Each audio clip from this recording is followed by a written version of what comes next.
It was a rainy evening in the small town of Eldridge, where the streets were always quiet after dark, and the old houses creaked like they had secrets to tell. When I first moved into that ancient Victorian home on Maple Street, the one everyone in town whispered about but no one dared to buy until I came along, fresh out of a bad breakup and looking for a cheap place to start over, not knowing that the real estate agent had glossed over the rumors of strange happenings and disappearances tied to the property for decades. But I was too excited about the low price to ask questions, unpacking my boxes late into the night with only the sound of thunder rumbling outside and the dim glow of a single lamp casting long shadows across the dusty floors. And as I arranged my things in the master bedroom, my eyes kept drifting to the large antique mirror hanging on the wall opposite the bed, its frame ornate with carved vines and flowers that seemed almost alive in the flickering light, the glass slightly fogged from years of neglect, but still reflective enough to show my tired face staring back. And I remember thinking it was a beautiful piece, maybe even valuable. So I decided to keep it there despite the odd chill that ran down my spine every time I glanced at it, brushing it off as just the draft from the old windows. But as the night wore on and the rain pounded harder against the roof, I couldn't shake the feeling that something was off, like the house was watching me, waiting for me to settle in before revealing its true nature. And after a quick shower in the creaky bathroom, I dried off and stood in front of that mirror to comb my hair, the steam from the hot water clouding the edges but clearing in the center.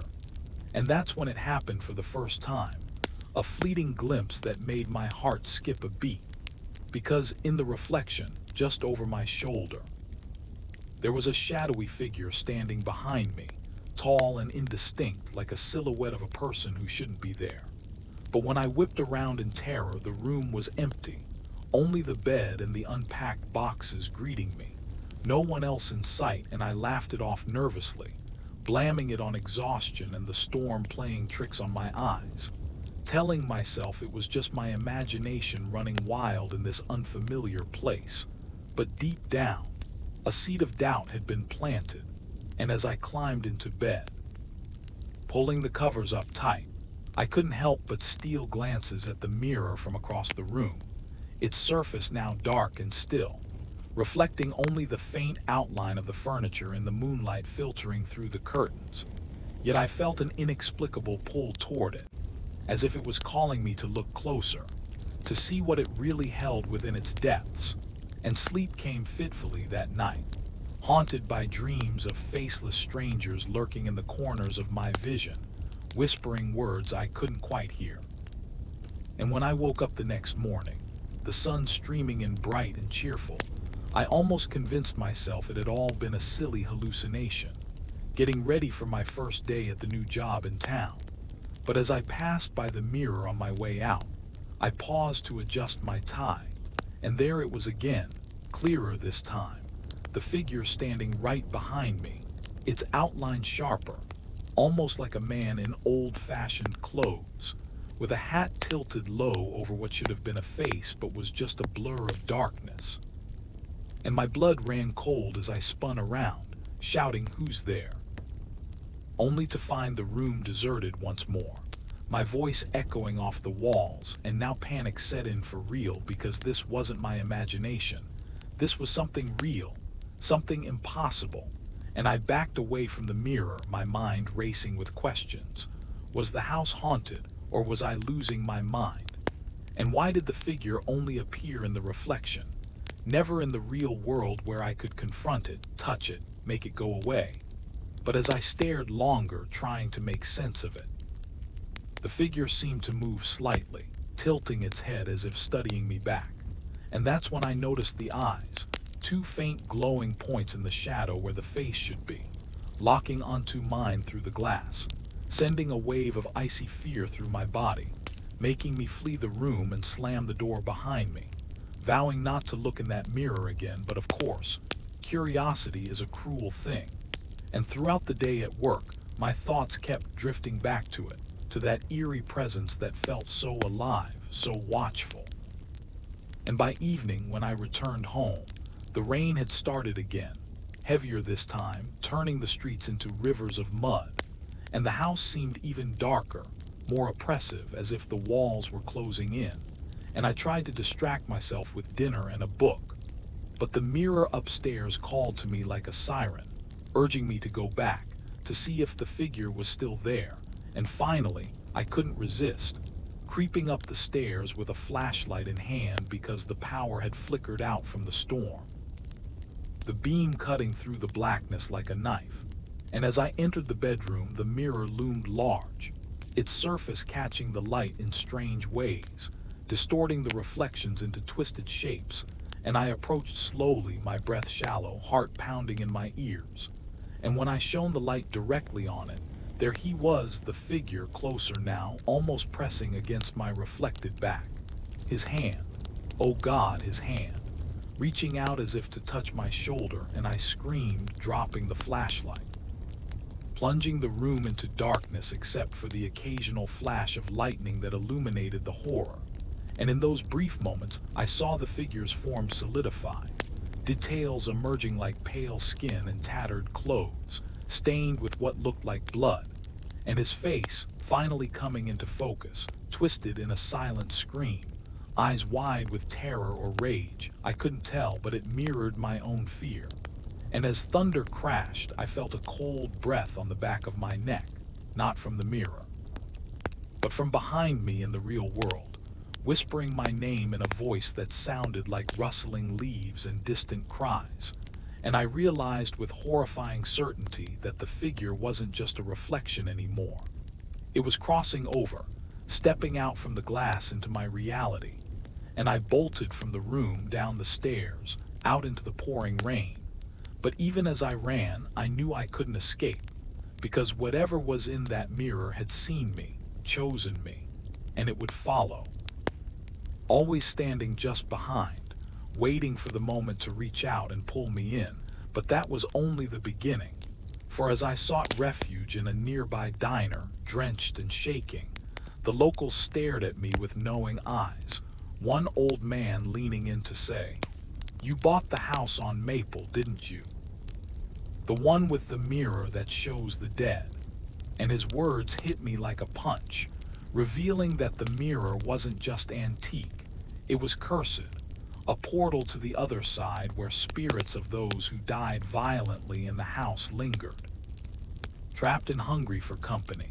And he told me stories of previous owners who vanished without a trace, their last sightings always involving that mirror, seeing someone behind them who wasn't there, until one day they were pulled through, becoming part of the reflections themselves, forever starring out, waiting for the next victim. And I laughed it off at first, calling it superstition. But deep inside, I knew it was true, because I'd felt that pull, that cold grip on my soul. And as I returned home later that night, determined to cover the mirror or smash it, I found the door ajar, though I'd locked it.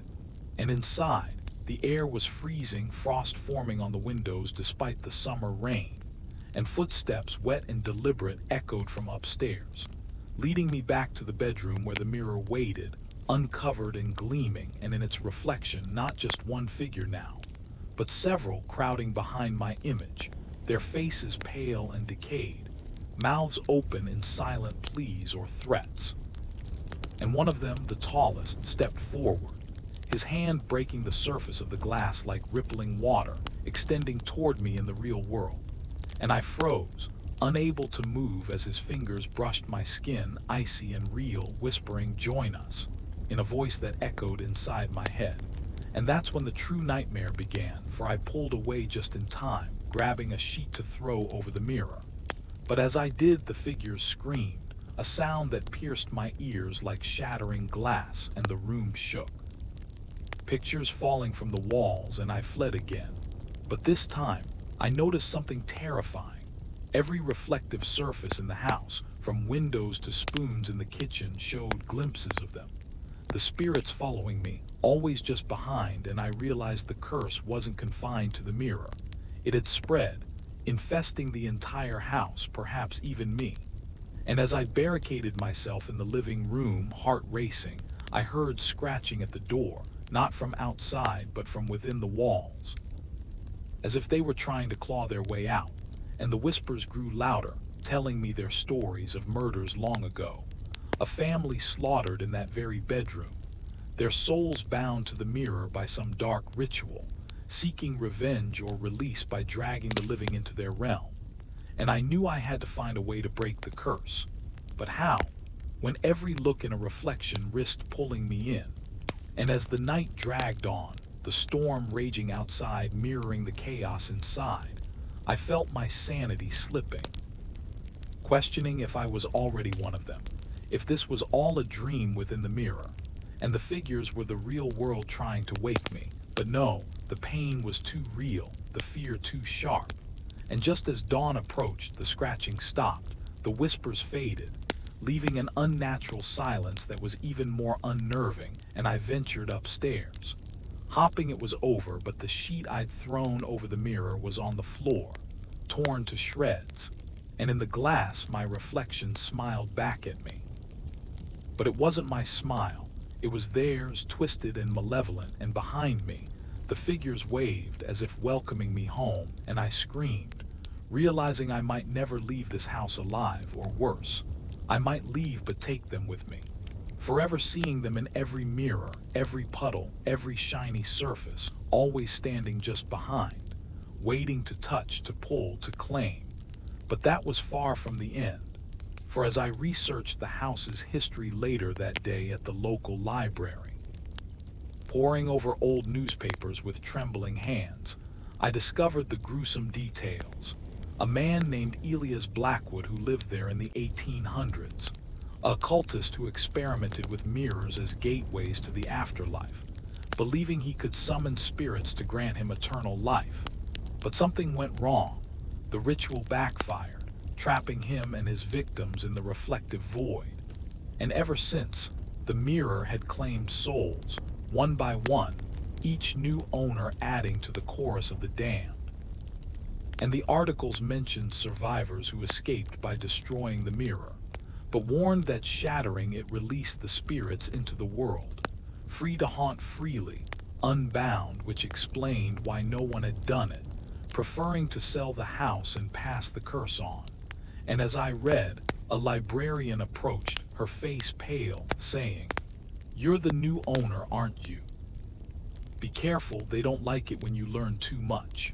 And her eyes darted to the window behind me, where in the reflection I saw the figure again, standing in the library aisle closer than ever, his hand raised as if to silence her. And I bolted from there, heart in my throat, knowing they were following me now, not just in the house but everywhere. And back home, I tried to board up the mirror, hammering nails into the frame, but each strike echoed with laughter from within the glass. And cracks appeared not from my hammer but from inside, as if they were breaking out, and blood seeped from the fissures, warm and sticky, dripping onto the floor, forming words that read, "You can't hide." And terror gripped me as the room grew dark. Even though it was midday, shadows lengthening like fingers reaching for me, and I felt breaths on my neck, multiple now, cold and ragged, whispering names of the dead.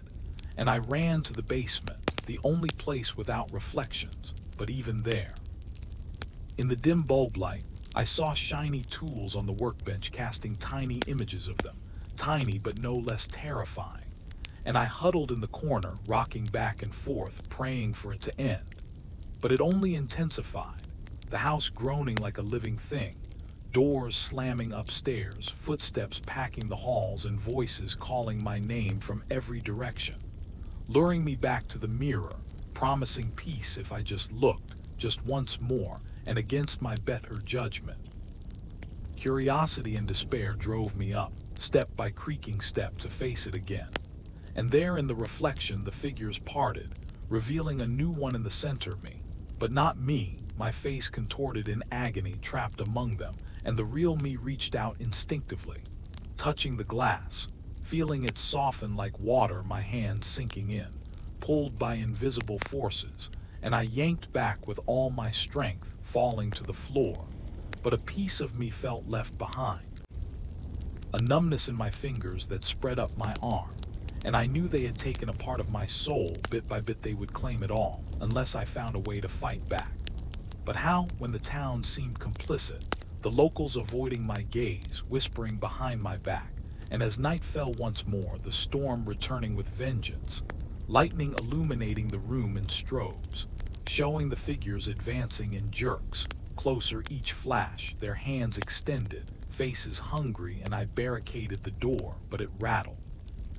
Pounded by unseen forces, and the mirror began to hum, a low vibration that shook the house, drawing me in like a magnet, and I resisted.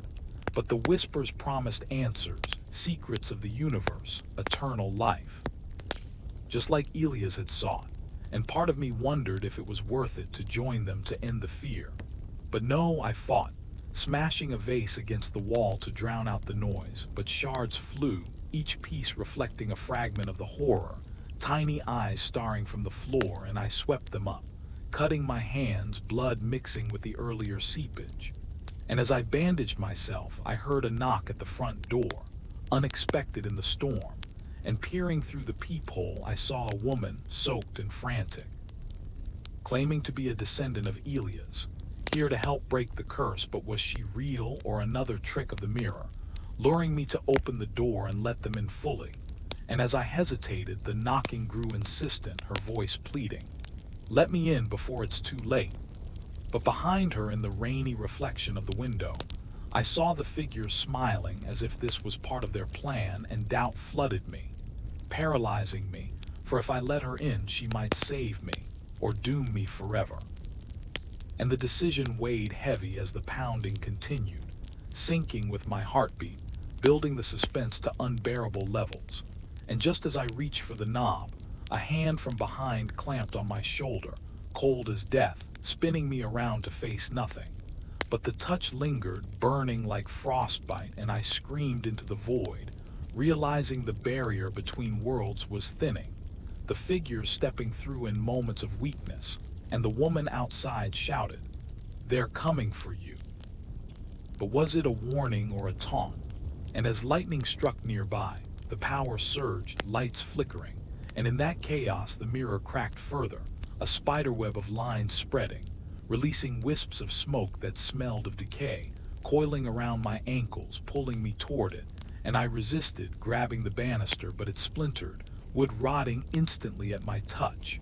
As if the curse aged everything it contacted, and the woman burst in, door flying open, her eyes wild, holding an old book, chanting words in a language I didn't know, and the figures howled in response, the house shaking violently, furniture levitating, crashing down, and she yelled, "We have to destroy it together."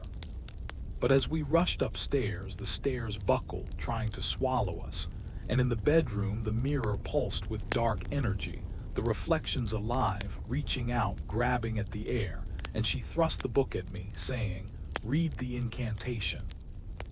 But the words blurred, twisting on the page like living things, and as I stammered them, a wind whipped up, howling through the room, extinguishing candles, and the figures retreated slightly.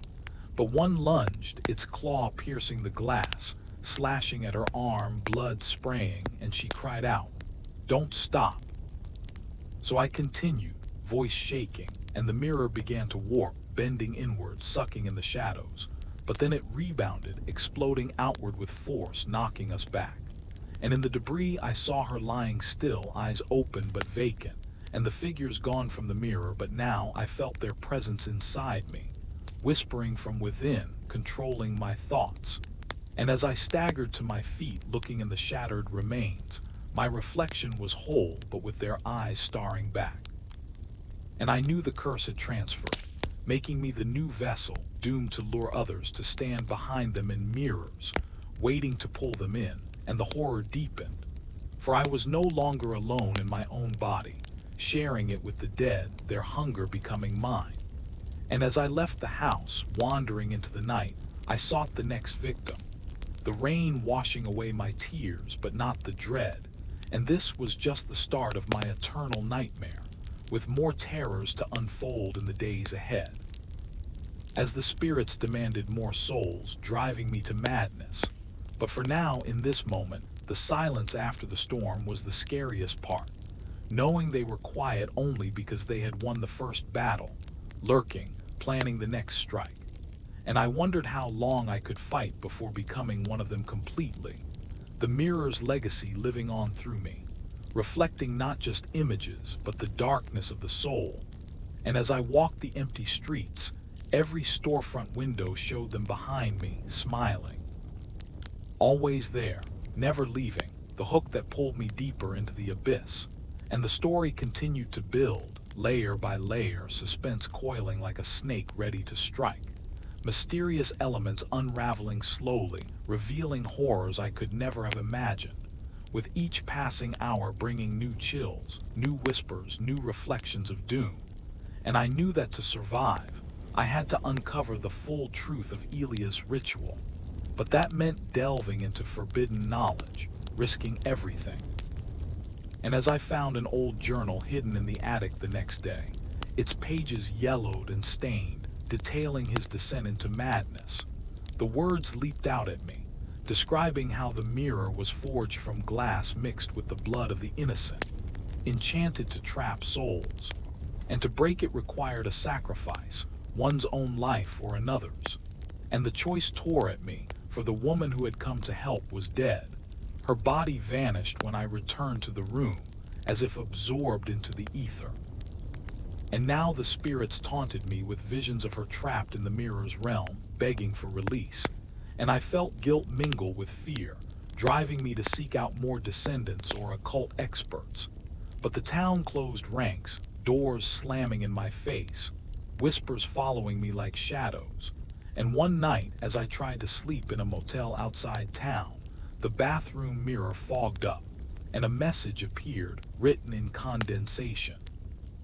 "Come home," and my heart stopped, realizing the curse followed me, unbound by location, and in the reflection they stood, patient and persistent, their numbers growing, including the woman now, her face twisted in accusation.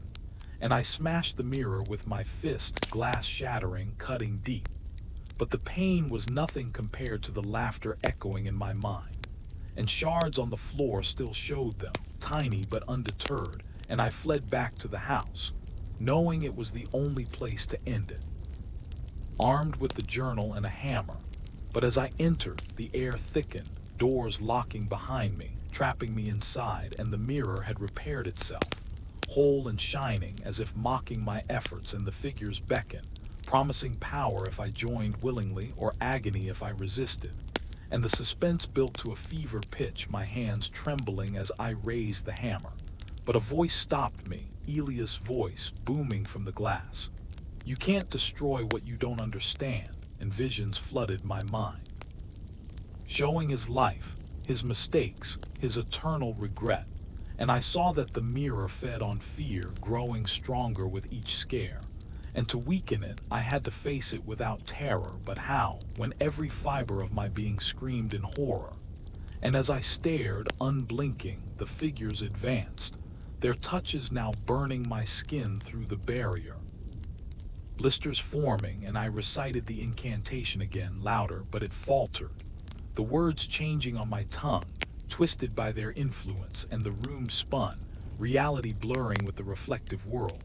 And I felt myself slipping, half in, half out, the cold void pulling at my legs, while my upper body clung to the bed and screams echoed, mine and theirs mingling.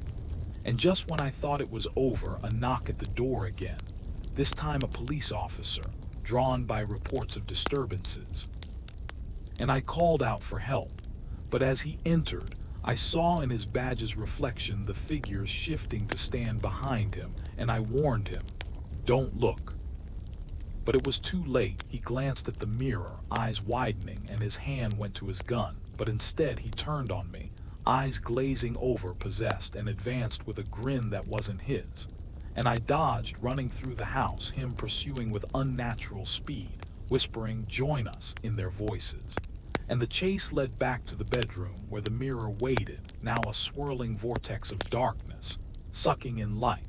and he lunged, pushing me toward it, my face inches from the glass. Feeling the pull like gravity, soles brushing my cheeks, and I grabbed the hammer, swinging wildly, connecting with his head. But he didn't fall, only laughed, blood trickling, and the impact reverberated, cracking the mirror anew. And with a final swing, I shattered it completely, glass exploding in a shower of shards, the vortex collapsing, screams fatting, and he dropped, unconscious or dead. I couldn't tell, and silence descended, blessed silence. But as I caught my breath, a shard on the floor caught my eye. Reflecting a single figure still there, Elias, shaking his head sadly, mouthing, "It's not over." And I stomped it, grinding it to dust, but the dust sparkled, reforming slowly, and horror washed over me afresh. Realizing the curse was indestructible, scattered now, able to inhabit any reflection. And as I left the house for the last time, burning it behind me, flames roaring, I thought it was done. But in the rearview mirror of my car, as I drove away, there they were, standing behind my seat. Smiling, always behind me. The hook that never released. The mystery that deepened with every attempt to solve it. The suspense eternal. The horror unending as I sped away from the burning house. Flames licking the night sky like hungry tongues. Casting eerie orange glows on the trees that seemed to watch me flee. Their branches twisting like accusing fingers pointing back at the inferno I'd started. But even as the structure collapsed in a roar of timber and sparks, I knew deep in my gut that fire couldn't consume a curse forged in blood and shadows. And sure enough, glancing in the rearview mirror, my breath caught in my throat because there they were, the figures, not diminished but multiplied, crowding the back seat in the reflection. Their pale faces pressed close, mouths open in silent laughter, eyes gleaming with malevolent glee. And I swerved the car, tires screeching on the wet road, nearly crashing into a ditch as panic surged through me like electricity. My hands slick with sweat on the wheel, heart hammering so loud it drowned out the engine's hum, and I floored the accelerator, racing toward the highway away from Eldridge, that cursed town with its knowing whispers and averted eyes. But the mirrors, oh God, the mirrors. Everyone I passed, from the side views to the vanity flip-down, showed them shifting closer. One hand now resting on my reflected shoulder, cold even though it was just an image, or was it? Because I felt a chill seep into my skin, numbing my arm, making it hard to steer, and I screamed into the empty car, "Leave me alone." But the only response was the wind howling outside, mimicking their whispers, and as rain started pelting the windshield again, wipers slashing back and forth like futile attempts to clear the nightmare, I realized the curse had latched onto me like a parasite, burrowing deep, and no distance could sever it. For reflections were everywhere, in puddles on the road that splashed up, showing glimpses of them grinning from below, in the shiny hubcaps of passing trucks that caught my eye and revealed them trailing behind. Always just out of reach but never gone, and my mind raced with memories of the journal's warnings. Elias scrawled notes about how the mirror's power extended beyond glass, into any surface that could reflect the soul's darkness. And I wondered if I was doomed to see them in every window, every spoon, every drop of water, forever stalked by the dead who hungered for the living. And as I crossed the town limits, a sign reading, "Leaving Eldridge. Come back soon," mocking me in the headlights. A fog rolled in, thick and unnatural, swirling like spectral fingers, reducing visibility to mere feet, forcing me to slow down. And in that creeping pace, the radio crackled to life on its own, static giving way to voices, faint at first, then clearer, whispering my name over and over, interspersed with pleas like "help us" and threats like "you'll never escape." And I punched the off button, but it persisted, the dial spinning wildly, stations blending into a cacophony of horror. News reports of disappearances in Eldridge, old-time music warped into dirges, and laughter, chilling laughter that matched the figures in the mirror. And I yanked the plug, but wait, cars don't have plugs, it was battery-powered, yet the sound continued, echoing inside my head now, not from the speakers, and I clawed at my ears, trying to block it out, but the voices burrowed deeper, telling stories of their deaths. Elias' ritual gone wrong, sacrificing his family to summon eternal life, but instead binding them to the void. And now they sought to expand their prison, pulling in souls to share the eternity of torment. And I felt sympathy mix with terror, wondering if freeing them meant joining them, or if there was a way to banish them without sacrifice. But the fog thickened, and suddenly shapes loomed ahead, not cars but people, shadowy forms standing in the road, arms outstretched, and I braked hard, skidding to a stop inches from them. But as the headlights pierced the mist, they vanished, ghosts or illusions I couldn't tell. And when I looked back in the mirror, the figures nodded approvingly, as if testing my resolve, and I drove on, trembling, the night stretching endlessly, hours feeling like days, until I reached a motel on the outskirts of the next town, a rundown place called Shadow's Rest. Ironic, I thought bitterly, where the neon sign flickered like a warning, but exhaustion won over caution, and I checked in. The clerk eyeing me suspiciously, his face half hidden in shadow, asking, running from something, with a knowing smirk that made my skin crawl, and I muttered, just tired, grabbing the key to room 13. Of course it was 13, and stumbling inside, the room musty and dim, with a single bed, a rickety table, and worst of all, a full-length mirror on the closet door, reflecting the disheveled stranger I'd become, bags under eyes, clothes singed from the fire. But as I approached to wash up in the adjoining bathroom, I froze, because there in the mirror behind my reflection stood Elias himself, clearer than ever, his Victorian attire tattered, face gaunt with hollow cheeks and eyes burning like coals, and he raised a finger to his lips, shushing me, then pointed to the bed, where in the real world nothing was amiss. But in the glass, a figure crouched under it, waiting, and my blood ran cold as I backed away, not daring to look beneath, instead flipping the light switch, plunging the room into darkness, but moonlight filtered through thin curtains, casting enough glow to see outlines, and I heard scratching, faint at first from under the bed, nails on wood, slow and deliberate, building suspense like a horror film. I couldn't pause.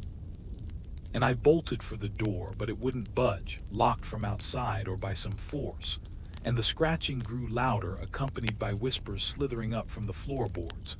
Lie down, rest with us. And I pounded on the door, yelling for help, but the motel seemed deserted, no footsteps in the hall, only the echo of my own desperation. And turning back, I saw the mirror glowing faintly, Elias now stepping closer in the reflection, his hand pressing against the glass from inside, distorting it like rubber, pushing through, and a pale arm emerged into the real world, fingers flexing, reaching for me across the room, defying distance, stretching unnaturally long, and I dodged, grabbing a lamp to smash the mirror. But as the base connected, the glass cracked but didn't shatter, instead absorbing the impact, rippling like water, and from the ripples more arms emerged, grasping blindly, and I fled to the bathroom, slamming the door, but there was another mirror above the sink, smaller but no less deadly, showing the same scene, arms now pouring out like tentacles, and the whispers turned to growls, hungry and feral, vibrating the walls, and water dripped from the faucet, each drop reflecting tiny versions of them, splashing into the sink with plops that sounded like footsteps. And I turned on the light, hoping brightness would dispel them, but it only made the reflections sharper, Elias' face filling the mirror, mouth opening wide, revealing rows of jagged teeth not human, and a tongue lolling out, whispering, "You're one of us now." And I felt a tug inside, like my soul being reeled in, memories flashing of the house, the fire, the chase, and suddenly the bathroom door burst open, not from force but inward, and nothing was there. But the arms from the mirror had extended, coiling around my waist, cold as ice, pulling me back toward the bedroom, toward the big mirror, and I fought, grabbing the sink. But it cracked under pressure, porcelain shattering, water spraying. and I slipped on the wet floor, dragged across the carpet, kicking and screaming, nails digging into the fibers, leaving trails but inexorably closer to the glass, where Elias waited with open arms, the other figures cheering silently behind him. And as my feet touched the rippling surface, sinking in like quicksand, the cold void enveloping my legs, numbing them, I reached for anything, my hand closing on the journal I'd stuffed in my pocket earlier, the one from the attic, and in desperation, I opened it, reciting words at random, Latin phrases scrawled in faded ink, and to my shock the pulling stopped, the arms recoiling as if burned, Elias hissing in pain, retreating into the depths, and the mirror smoothed, returning to normal, cracked but inert, and I scrambled away, panting, the journal clutched like a lifeline, realizing it held the key, not just history but counterspells, incomplete but potent. And as the door finally unlocked with a click allowing escape, I ran into the night, journal in hand, vowing to decipher it fully, but knowing the spirits would regroup, angrier, more determined, and the hunt was far from over. For now every shadow held potential, every glimmer a threat. And as I drove away from the motel, the clerk watching from the window with eyes that glowed unnaturally, I wondered who else in this world was cursed, how many mirrors hid horrors, and the road ahead stretched into darkness, punctuated by streetlights that cast reflections on the wet asphalt, each one showing fleeting glimpses of them trailing, patient, eternal, building the mystery layer by layer, the suspense coiling tighter, for what secrets did the journal truly hold? And at what cost would freedom come, perhaps requiring a sacrifice I wasn't prepared to make, like luring another soul to take my place or facing Elias in his realm. And as dawn broke, pale and hesitant, I pulled into a diner, seeking normalcy among truckers and waitresses. But even there, the chrome counter reflected them faintly, sipping ghostly coffee, mimicking the living, and a waitress approached, her name tag reading Alara, close to Elias, too close, and she smiled, saying, "You look like you've seen a ghost," with a wink that chilled me. And as she poured coffee, her reflection in the pot showed a decayed face, and I spilled the hot liquid, burning my hand, jumping back, and the other patrons stared. But their eyes held that same knowing gleam as the townsfolk in Eldridge, and I fled without paying. Paranoia gripping me, wondering if the curse had spread, infecting others, or if it was all in my mind, a descent into madness engineered by the spirits to weaken my resolve. And back in the car, I pored over the journal, its pages filled with diagrams of mirrors, runes, and incantations, descriptions of rituals involving blood moons and crossroads, and one passage stood out about a counterpart mirror, a twin forged at the same time, hidden somewhere, that could reverse the curse if united and shattered together. But finding it meant delving into Elias' past, tracing his descendants or artifacts, and the risk was immense. For seeking it would alert the spirits, drawing them closer, and already I felt their presence strengthening. The car radio flickering on again, playing a song from the 1800s, warped and slow, lyrics twisted to "Come back to the glass where you belong." And I smashed the dashboard, sparks flying. But the music continued in my head, a haunting melody that looped endlessly, driving sleep away. And as fatigue set in, visions blurred the road, figures standing at every mile marker waving me down, and I swerved to avoid them, tires protesting, until I pulled over at a rest stop, locking the doors, but the windows fogged from inside, fingers tracing messages like "We're waiting." And I wiped them away, only for more to appear, names of the dead, dates of deaths, and my own name at the bottom. With today's date, a prophecy or threat, and terror peaked as the car shook, rocked by invisible hands, glass cracking slightly.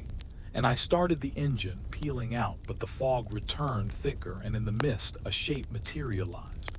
A woman, the one from the house who tried to help, standing in the road, arm outstretched, and I braked, but too late, passing through her like smoke, but feeling a jolt as if absorbing her essence, and now her voice joined the whispers. pleading finish what I started. Revealing she was Elia's great-granddaughter, sacrificed in the attempt to break the curse, and her knowledge flooded me. Fragments of the twin mirrors' location, buried in an old cemetery in Eldridge under Elia's grave, but returning meant facing the heart of the horror. The burned house's ruins still smoldering, spirits strongest there, and the decision tore at me: drive on to temporary safety or confront the nightmare head-on. And as I turned the car around, resolve hardening, the reflections applauded. As if this was their plan all along, luring me back to complete the ritual on their terms. And the drive back was a gauntlet of terrors, deer with glowing eyes leaping across the road, their antlers forming runes, trees leaning in, branches scraping the roof like claws, and radio static bursting with screams. And arriving at dawn, the town seemed abandoned, streets empty, houses dark, as if the curse had consumed everyone, and I parked at the cemetery gates, rusted and creaking open on their own, inviting me in, and the journal guided me to Elia's tombstone, weathered and inscribed with warnings in Latin. Do not disturb the reflected dead. But I ignored it, grabbing a shovel from the car trunk. Why did I have a shovel? Fate or foresight? And dug, earth cold and clinging, roots snaking like veins, and deeper hitting wood the coffin, prying it open to reveal not bones but the twin mirror, identical, pristine, reflecting the sky but with storm clouds where none existed. And as I lifted it, heavy and thrumming with energy, the ground shook, graves cracking open, hands emerging, decayed fingers grasping at air, and Elia's voice boomed from all around. You fool, now we are free. And the figures poured out from the mirror in my hands, not reflections but solid, shambling toward me, mouths hungry, eyes vacant yet focused on my soul. And I ran, mirror under arm, back to the burned house, the ruins smoking. And inside, the original mirror's frame stood untouched by fire, glass reformed, waiting, and I placed the twin beside it, chanting the journal's words, but the spirits closed in, touching me, draining warmth, visions of their lives flashing, pains of their deaths shared. And as the incantation peaked, the mirrors glowed, merging into one swirling portal, sucking the figures back in, screams echoing, Elia's fighting hardest, clawing at my face, leaving gashes but weakening, and with a final push, I shattered the combined glass with the shovel, explosion of light blinding, shards flying like daggers, embedding in my skin, and silence fell profound and heavy, the spirits gone, or so I thought. But as I bandaged wounds, a shard in my palm reflected a tiny eye blinking. And horror renewed, realizing fragments carried the curse, scattered now, infecting the world, and I had become the unwitting spreader, doomed to collect them or watch the horror multiply, town by town, mirror by mirror, the mystery unfolding into a web of eternal dread, suspense building with every shard's gleam. For how many pieces were there? And what if one found its way to someone I loved, pulling them in? And as I drove away again, shard in pocket pulsing like a heart, I knew the story was far from over, the hook sinking deeper, the scary elements amplifying, with more twists awaiting in the shadows ahead. As the highway unfurled like a black ribbon under the dimming twilight, my car eating up miles but never outrunning the dread that clung to me thicker than the fog rolling in from the fields, the shard in my pocket throbbing rhythmically, syncing with my heartbeat, warm now like living flesh, sending jolts up my arm that made my fingers twitch involuntarily, as if puppeteered by invisible strings from the other side, and I gripped the wheel tighter, knuckles white, eyes darting to every reflective surface, the dashboard gauges glinting with faint images of eyes watching, the windshield streaked with rain that formed rivulets like tears, each one distorting the outside world into glimpses of faces pressing against the glass from within, mouths moving in silent curses, and I turned on the wipers frantically, but they only smeared the visions, blending them into swirling patterns that reformed stronger, more insistent, whispering through the vents in voices that slithered into my ears, recounting forgotten sins not my own but Elia's, tales of betrayal and blood pacts with entities older than time. And as night fully descended, stars hidden behind clouds that boiled like angry spirits, I spotted a hitchhiker on the roadside, thumb out, face hooded against the chill, and something compelled me to slow down, a voice inside urging pick him up. Share the burden. But as I pulled over, the shard burned hotter, and in the side mirror, I saw not one figure but a crowd behind the hitchhiker and his reflection, waiting to swarm.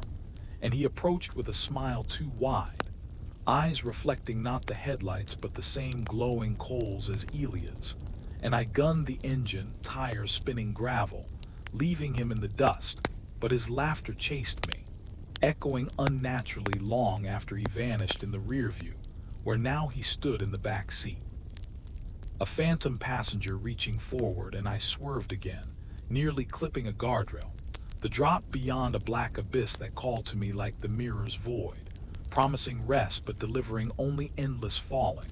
And miles later, gasping for breath, I pulled into a gas station, lights buzzing like angry bees, the attendant an old woman with wrinkled skin like parchment, her name tag reading Mirror.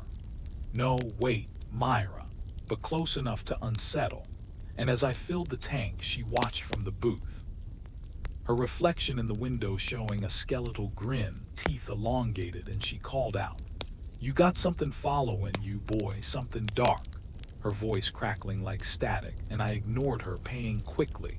But as I left, she slipped me a crumpled note, "Break the shards with fire from the source." And I crumpled it but pocketed it, the shard poolsing in agreement or warning. I couldn't tell, and back on the road, the radio flickered to life again. Not music, but a broadcast from another era. Elia's voice lecturing on occult mirrors, explaining how shards act as seeds, growing new portals if not destroyed properly. And each one I carried was budding, tendrils of curse spreading through my veins, making my vision blur with flashes of the spirit's memories.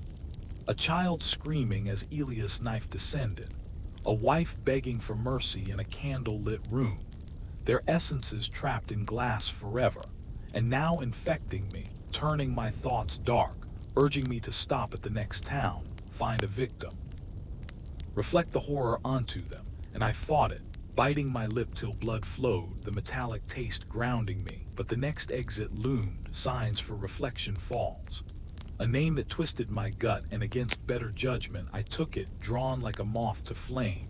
The town's small and sleepy, streets lined with antique shops glowing warmly, but one caught my eye, Elia's Emporium, mirrors and oddities, impossible, a coincidence or trap. And I parked, the shard now scorching, blistering my skin through fabric, and entered, bells jingling like funeral tolls, the shop crammed with mirrors of all sizes, each reflecting not the room but distorted versions, some showing empty shelves where figures lurked, others inverting colors to bloody reds. And the proprietor, a man with Elias eyes, smiled, looking for something specific, perhaps to fix a broken piece. And he held out a hand, palm up, as if knowing about the shard, and I backed away, but mirrors shifted, blocking exits, reflections multiplying me infinitely, each version hounded by spirits closing in, hands grasping through layers of glass, and I smashed one with my fist, pain exploding. But it only created more shards, scattering like deadly confetti, each poolsing with life, and the proprietor laughed, morphing into Elia's form. "You can't break us all," and the shop trembled. Mirrors cracking in unison, releasing wisps of smoke that coalesced into shapes, clawing at me, tearing clothes, scratching skin, drawing blood that dripped and formed pools reflecting more horrors, tiny worlds of torment in each drop. And I fled, grabbing a handful of shards. Why? To collect them. Racing back to the car, but the town had changed, streets looping endlessly, every turn leading back to the shop, a labyrinth of reflections where buildings mirrored each other, windows showing infinite regressions of myself running, pursued by endless Elia's clones, and exhaustion set in. Legs leaden, breath ragged, until I collapsed against a fountain, its water surface rippling with images of the dead swimming below, hands breaking the surface to pull me under, and I jerked away. The note from the gas station falling out. Fire from the source, and realization dawned. The source was the original house's ashes. The fire I started, perhaps embers still held power to purify. But returning meant facing the epicenter. And as the loop tightened, the shard in my pocket grew, bulging like a tumor splitting skin, and I screamed, digging it out with bloody fingers, flinging it away. But it rolled back to my feet, magnetized, and the town's illusions shattered with a pop, streets straightening, allowing escape. But now wounds festered, infected with curse, black veins spiderwebbing up my arm, pulsing with each heartbeat, spreading the horror inward, toward my heart, and I drove on. Delirium setting in, hallucinations blending with reality, billboards with eyes following me, roadkill rising as undead sentinels, whispering directions back to Eldridge, and hours blurred into a fevered dream, until I arrived at the ruins, smoke still curling from charred beams, the night air thick with soot and spectral residue, and I rummaged through debris, finding a still glowing ember, hot to touch but not burning me, as if recognizing its carrier, and with trembling hands, I placed the collected shards on a makeshift altar of blackened wood, igniting them with the ember, flames leaping blue and unnatural, consuming the glass with hisses like dying screams, and shadows danced, forming figures that wailed. Elias at the center, reaching out one last time, his touch grazing my chest, squeezing my heart in icy grip, vision fading to black, but I held on, chanting fragments from the journal, words burning my tongue, and the fire intensified, vortexing upward, sucking in the spirits like a black hole, their forms stretching, distorting, vanishing with final shrieks that echoed across the fields, shaking trees, and silence fell, profound, the flames dying to ash. Shards melted to slag, harmless, and I collapsed, relief washing over like cool water. But as dawn broke, pink and innocent, I noticed a scar on my palm, shaped like a mirror, throbbing faintly. And in a puddle nearby, my reflection winked independently, a subtle twist that chilled me anew, suggesting not all was purged. A remnant lingered, buried deep in my psyche, ready to resurface in dreams or quiet moments. And leaving the ruins, I vowed never to look in mirrors again, covering them in my new life far away. But temptations arose. A glance in a store window showing a flicker behind, a shiny knife in the kitchen reflecting a shadow not mine, and paranoia grew, friends noticing my aversion, calling me mad. But they didn't know, couldn't feel the pull. And one night, alone in a hotel during a storm, thunder rumbling like laughter, I uncovered the bathroom mirror, staring defiantly, and there was nothing, just me, tired and scarred. But as I turned away, a handprint appeared on the glass, foggy and fatting but real, and the cycle whispered its return, subtler now, patient, building suspense in everyday mundanities, like a phone screen lighting up with unknown callers breathing heavily, or dreams where I wandered endless halls of mirrors, each shattering to reveal deeper layers of horror, entities not just human spirits but something ancient Elias had awakened, demons or voids given form through reflection, hungry for expansion and research. In hidden libraries revealed tomes on speculum malum, evil mirrors used in ancient rites to bridge worlds, and Elias had tapped into that, unwittingly opening a rift that shards propagated. And though I thought I'd closed it, the scar pulsed as a key, a beacon calling them back. And strange occurrences multiplied, strangers approaching with knowing smiles, handing me reflective trinkets that burned to touch, or waking to find mirrors uncovered, handprints multiplying. And one fateful evening, a knock at my door revealed a girl, wide-eyed, claiming to be Elias' last descendant, holding a missing journal page with the true reversal spell. But her reflection in the peephole showed decayed flesh, and doubt warred with hope, letting her in risking everything. Her story spilling out of family curses, hidden artifacts, a final ritual needing blood from the cursed, mine, to seal the rift forever. But as we prepared, candles flickering, incantations rolling off her tongue, the room grew cold, breaths visible, and mirrors I didn't own appeared on walls, manifesting from thin air, reflecting not us but a horde advancing, led by Elia's reformed, stronger, and the girl screamed, her form shifting, revealing she was a lure, possessed, or phantom. Her hands turning to claws, slashing at me, and I fought back, spilling blood, ooze, onto the page, activating the spell accidentally. A burst of light blinding, sucking her in but pulling me too, half my body phasing into glass. The void cold and endless, souls brushing past like wind, whispering welcomes, and with supreme effort I pulled free. The mirrors vanishing, but the scar now glowed, a permanent mark, and isolation became my shield. Moving to a cabin in woods with no reflections. Boarding windows, using matte surfaces, but nature betrayed. Lakes mirroring skis with hidden faces below. Rain puddles trapping glimpses, and animals avoided me. Sensing the taint, howls at night echoing accusations, and dreams intensified, pulling me into the mirror realm nightly. Wandering labyrinths where walls reflected alternate lives, horrors of what-ifs. Me as the murderer, me trapped eternally, and waking sweat-soaked, finding scratches not self-inflicted, and one dawn, discovering a new shard embedded in my flesh, grown from the scar like a crystal. Pulsing anew, and extraction failed. It regrew deeper, rooting in bone, spreading the curse systemically, turning my veins to glassy threads, fragile and reflective inside, and doctors baffled, diagnosing hallucinations. But I knew the horror internalized, no escape. And as symptoms worsened, reflections appearing on my skin like tattoos that moved, eyes blinking from arms, mouths whispering from chest. I became the mirror, a living portal, attracting spirits that possessed briefly, making me commit acts.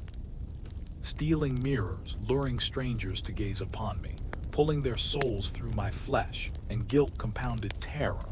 A cycle of self-loathing, attempting ends but failing. The curse preserving me for its vessel, immortal in agony, and seeking exorcists, shamans all failed, devoured by the entity within, their screams joining the chorus in my mind. And finally, in desperation, returning to Eldridge's ruins, now overgrown, vines like veins poolsing, digging up the slag, melting it again with ritual fire. But it reformed, laughing, and Elia's appeared solid, not reflection, touching my forehead, downloading knowledge. The curse was me now, inseparable. To end it meant ending myself in the original ritual site, shattering my body like glass. And as I prepared, blade in hand, the world warped. Townsfolk gathering like zombies, eyes reflective, chanting, "Join us fully," and the blade descended, pain exploding. But instead of death, transition, my essence fracturing into shards scattered by wind. Each carrying a piece of the horror, infecting new hosts, towns, worlds, the story propagating eternally. Twists unfolding in infinite reflections, scary elements multiplying like viruses. Suspense never resolving, always building to new peaks of dread. And in some distant mirror, a new victim glances back, seeing me standing behind, the cycle reborn. But for this fragment, the narrative pauses here, with more depths to plunge. Shadows lengthening further, awaiting the call to continue. But now the call has come, and the shadows stir once more, deepening the abyss as I, or what remains of me after the shattering, find myself not in peace but in a fragmented existence. My consciousness splintered across countless shards scattered by that fateful wind, each piece a vessel carrying echoes of the curse, embedding into the lives of unsuspecting souls far and wide, like invisible thorns pricking the fabric of reality. And in one such shard, lodged in the eye of a young woman named Leela in a bustling city miles away, the horror reignites, Her morning routine shattered when she blinks into her vanity mirror and sees not her own hazel eyes but mine, staring back with a desperation that freezes her blood, the reflection mismatched, my scarred face overlaying hers like a ghostly mask, whispering urgently, "Run before it claims you too." But she dismisses it as a trick of light, rubbing her eyes, only for the shard's influence to burrow deeper, causing headaches that pulse with visions of Elia's ritual, blood-soaked altars and screaming victims replaying in her mind like a looped nightmare. And as days pass, mirrors in her apartment warp subtly, surfaces rippling when she's not looking, reflections lagging behind her movements by fractions of seconds, enough to unsettle but not to alarm fully, until one evening, alone with the city lights twinkling outside like distant, watchful eyes, she brushes her hair and feels a cold breath on her neck. Turning to find nothing but in the mirror, a hand, my hand or Elias's, emerging from the glass, fingers curling around her shoulder, nails digging in with phantom pain that manifests as bruises blooming on her skin, and she screams, shattering the silence, backing away as the mirror fogs from inside, messages scrawling in reverse.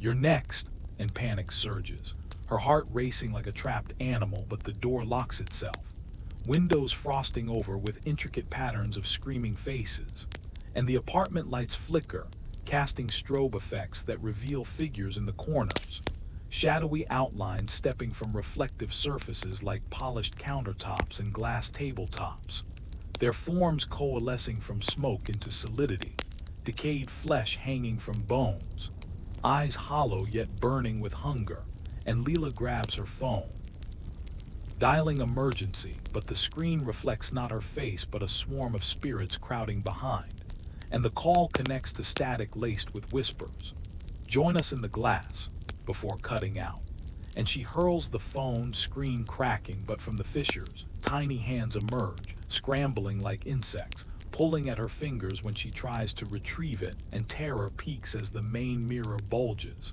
glass stretching like taffy, birthing a full figure, Elia's reborn, taller, more monstrous, skin translucent showing writhing shadows beneath, and he advances slowly, each step echoing with the crunch of invisible glass, his voice a chorus of the damned.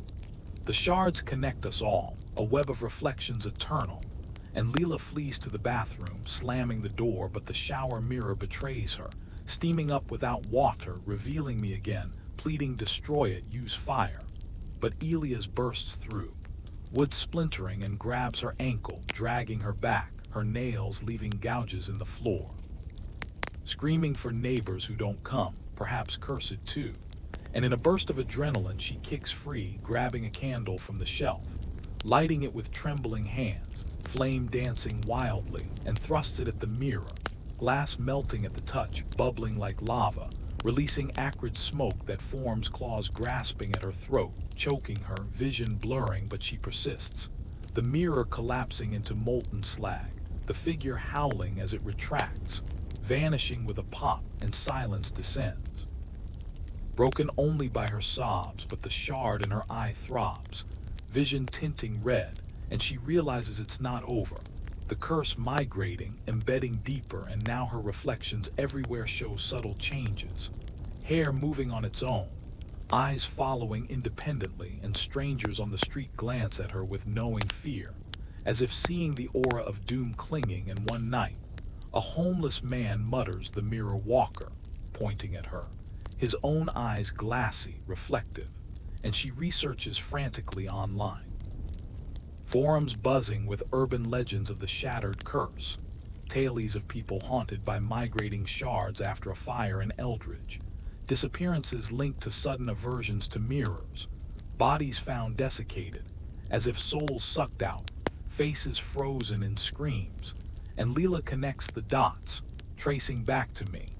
The original victim, my name appearing in obscure articles as the arsonist who burned the haunted house, presumed dead but whispers of sightings, a spectral figure standing behind people in photos, always just out of focus, and she seeks me out, driving to the ruins under a blood moon that casts everything in crimson, the air thick with unspoken warnings. Trees whispering as wind rustles leaves like pages of forbidden books. And arriving, the site pulses with residual energy, ground scarred, vines twisting into shapes of hands reaching up. And she calls my name, voice trembling. And from the shadows I emerge, not whole but a mosaic of shards hovering in humanoid form, glittering under moonlight, my voice fragmented, echoing from multiple directions. You've come to end it, but the web spreads wider, revealing that each shard creates branches, infecting contacts, friends, family, turning the curse viral, and Leela feels it in her, the urge to pass it on, to stare into someone's eyes long enough to transfer a piece. And horror mounts as figures rise from the ground, victims from across the shard's paths, a legion of the damned, shuffling forward with moans that blend into a symphony of despair, eyes reflecting infinite voids, and I command them back. But control slips, the curse evolving, mutating beyond Elias' original design, now seeking to shatter all barriers between worlds, flooding reality with the reflective realm's horrors, where time loops in eternal torment, reflections living alternate agonies, and to stop it, we must reassemble the shards, a quest spanning cities, following trails of unexplained suicides near mirrors, haunted hotels with rooms where guests vanish, leaving only foggy handprints, and Leela and I team uneasily. My shard form unstable, flickering like bad reception, guiding her with visions projected into her mind. Maps of shard locations, embedded in a child's toy mirror causing night terrors, a businessman's watch face reflecting doom during meetings, an artist's canvas that captures souls in pain.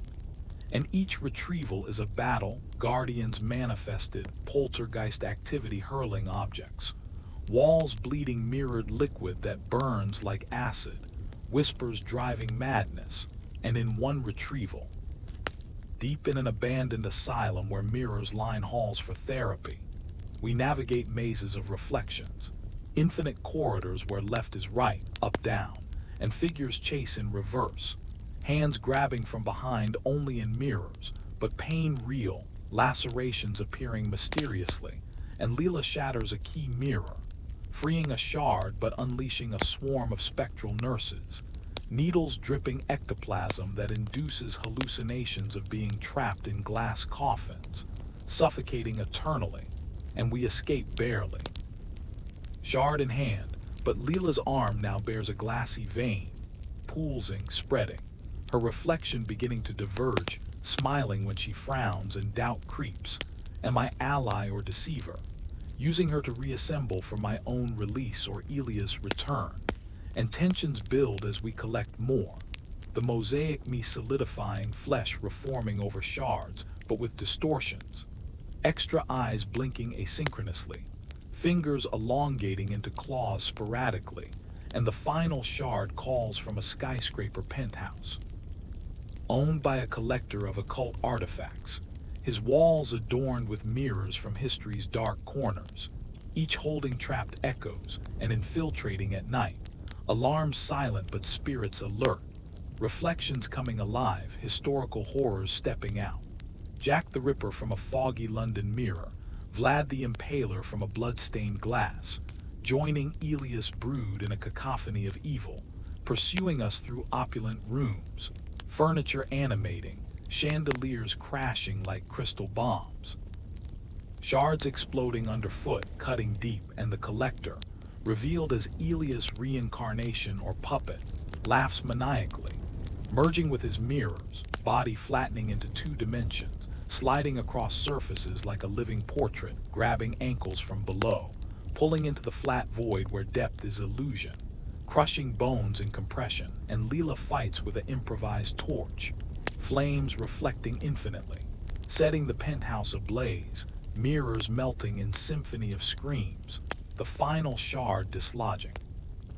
Flying to me, completing the puzzle, my form whole but throbbing with power, the curse concentrated, and in that moment choice looms, to shatter myself again, dispersing forever or absorb it, becoming the new lord of reflections, immortal but monstrous, and Elia's voice tempts from within, promising dominion over fears, but Leela pleads, her own infection nearing completion, body turning translucent, and I choose destruction, hurling myself at the largest mirror.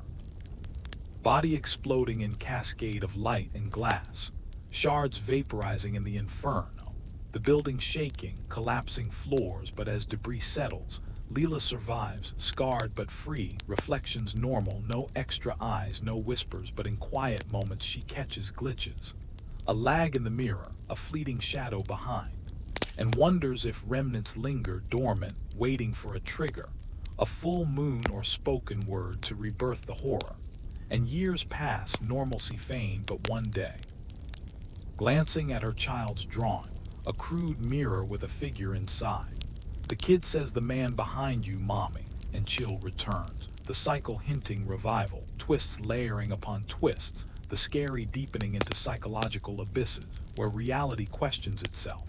Every shine a potential portal, every glance a risk, suspense threading through daily life like invisible wires, pulling toward inevitable dread. And in distant places, others feel pricks, see flickers, the web reforming subtly. Elia's legacy enduring, immortal in fragmentation. The story sprawling into multifaceted terrors, each shard a new chapter of fright, building to climaxes that never fully resolve, always leaving doors ajar for more darkness to seep through. Horrors multiplying in descriptions of decaying forms, chilling touches, mind-bending illusions, atmospheric oppressions where air thickens with malice, sounds distort into threats, sights deceive with malevolent intent, and the narrative expands, delving into subplots of infected individuals, a detective piecing clues of mirror-related deaths, uncovering a conspiracy of cursed antiques traded in black markets, each item a shard disguise, spreading like plague, a psychic overwhelmed by visions of the reflective realm, a labyrinthine prison where souls navigate endless duplicates, solving riddles to escape only to loop back. A scientist experimenting with quantum mirrors, accidentally amplifying the curse, creating parallel horrors where alternate versions of victims suffer varied torments, bleeding through dimensions. And these threads intertwine, converging on Leela's life, drawing her back into the fray. Allies turning foes under influence, betrayals stabbing like glass, climactic confrontations in halls of infinite reflections, where distinguishing real from echo means life or entrapment. Weapons shattering illusions but risking self-harm, blood spilling to reveal truths and patterns on floors. Runes activating counter-curses but demanding prices like memories erased or loved ones sacrificed. And as battles rage, the environment morphs. Rooms folding like origami, gravity inverting, time stuttering. Echoes of past events replaying with variations. Ghosts evolving tactics. Learning from defeats, becoming smarter, deadlier. Incorporating modern fears like digital screens as new portals, phones, computers.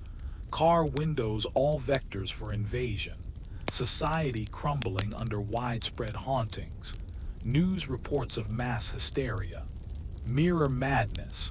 Epidemics where people smash reflections in frenzy, but shards multiply. Infesting wounds, turning humans into carriers, zombie-like but aware, trapped in bodies controlled by spirits. And Leela at the epicenter discovers a hidden lineage to Elia's, blood tie amplifying her role, perhaps the key to permanent seal. A ritual requiring her to enter the void willingly, navigate its mazes, confront Elias in his throne of shattered glass, bargaining souls for closure.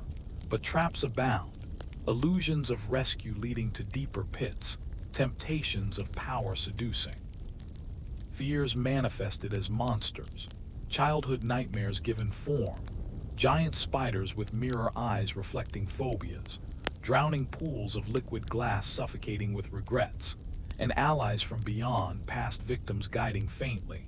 Their voices whispers in the din, providing clues cryptic but vital, and the journey inward mirrors outward chaos.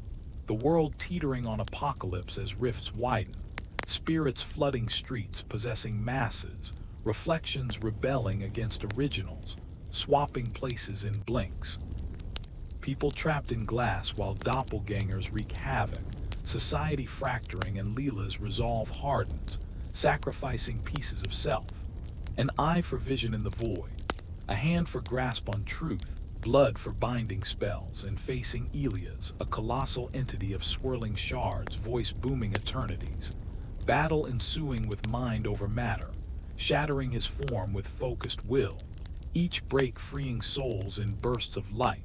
But he reforms, drawing power from remaining shards worldwide, requiring simultaneous destruction. A network of survivors activated via psychic link, smashing in unison, the collective effort culminating in a global flash, mirrors everywhere cracking harmlessly, curse dissipating like mist at dawn, but victory bittersweet, scars permanent, memories haunting, and in the aftermath, Leela stares at a reformed mirror, reflection true but with a faint scar matching mine, a reminder that horrors lurk in potentials, ready to resurface if vigilance wanes. The story's tendrils retracting but never fully leaving suspense in every shine, every shadow, the detailed full horror scary etched into eternity, with atmospheres dripping dread, descriptions vivid of grotesque transformations, psychological unravelings, supernatural escalations, twists revealing deeper conspiracies, like Elias as pawn to elder gods using mirrors as windows to our realm, planning invasion thwarted but not forgotten, agents lingering in human guise, plotting resurgence. And thus the narrative sprawls ever outward, layers peeling to reveal more abyss, scary elements compounding, isolations turning claustrophobic, trusts eroding into paranoias, normalcies masking lurking evils. And in this expansive form, the tale continues to terrify, suspense coiling infinitely, ready for further depths if called upon.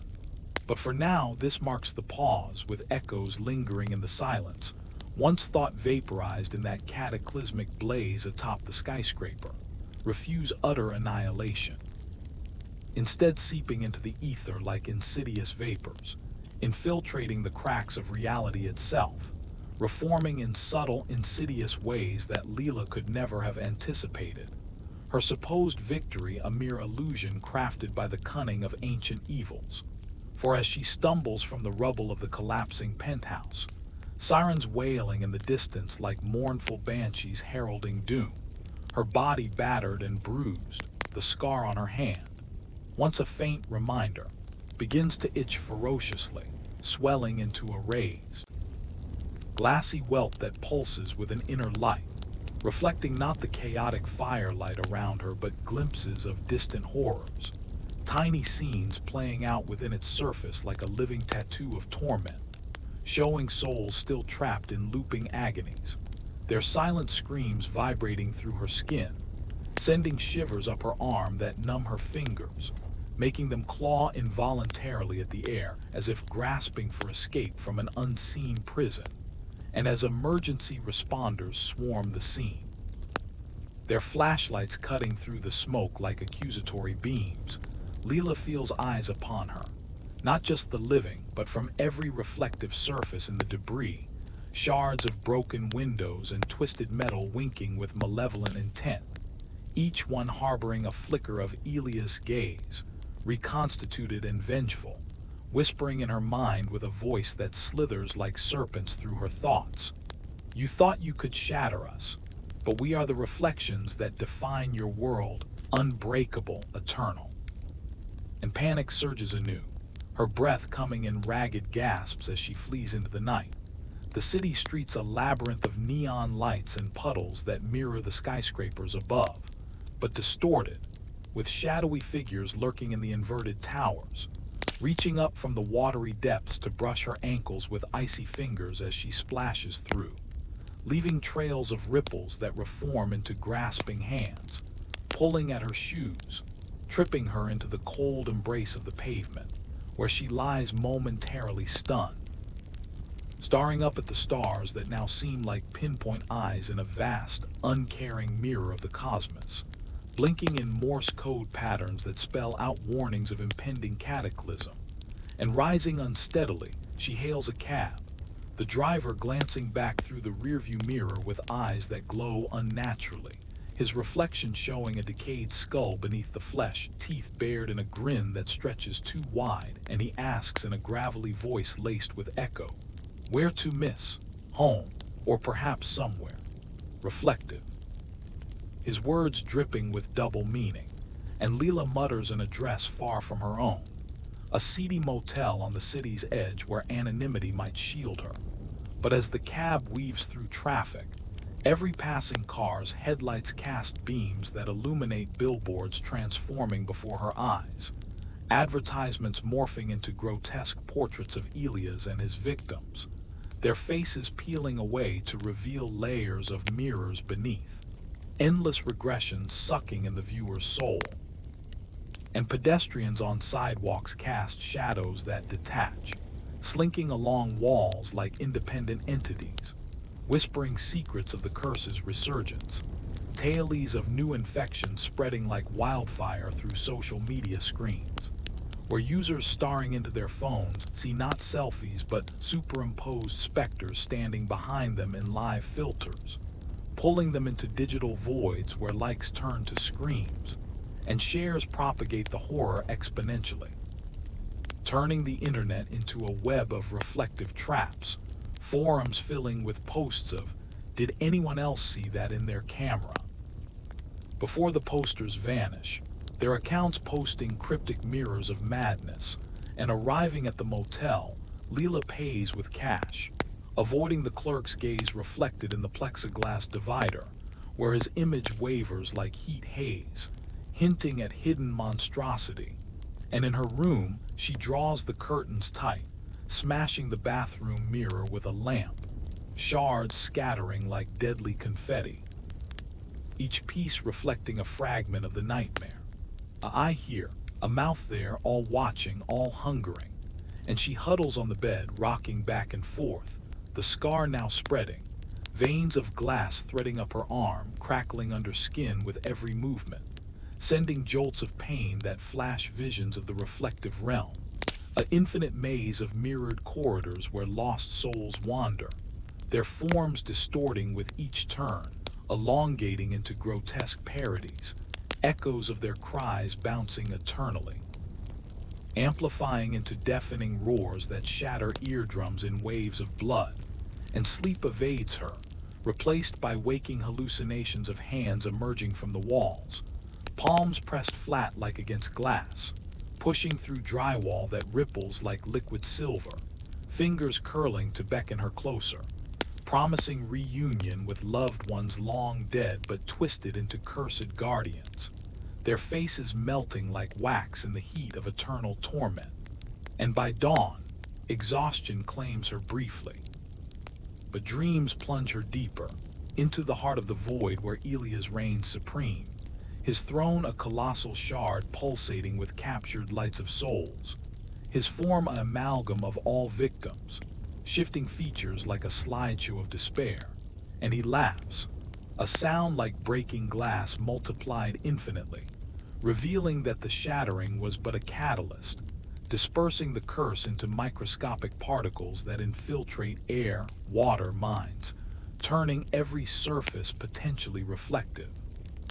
Even matte walls gleaming under certain lights, skin itself becoming mirrors in sweat-slick sheens, eyes of others portals to pull gazes in.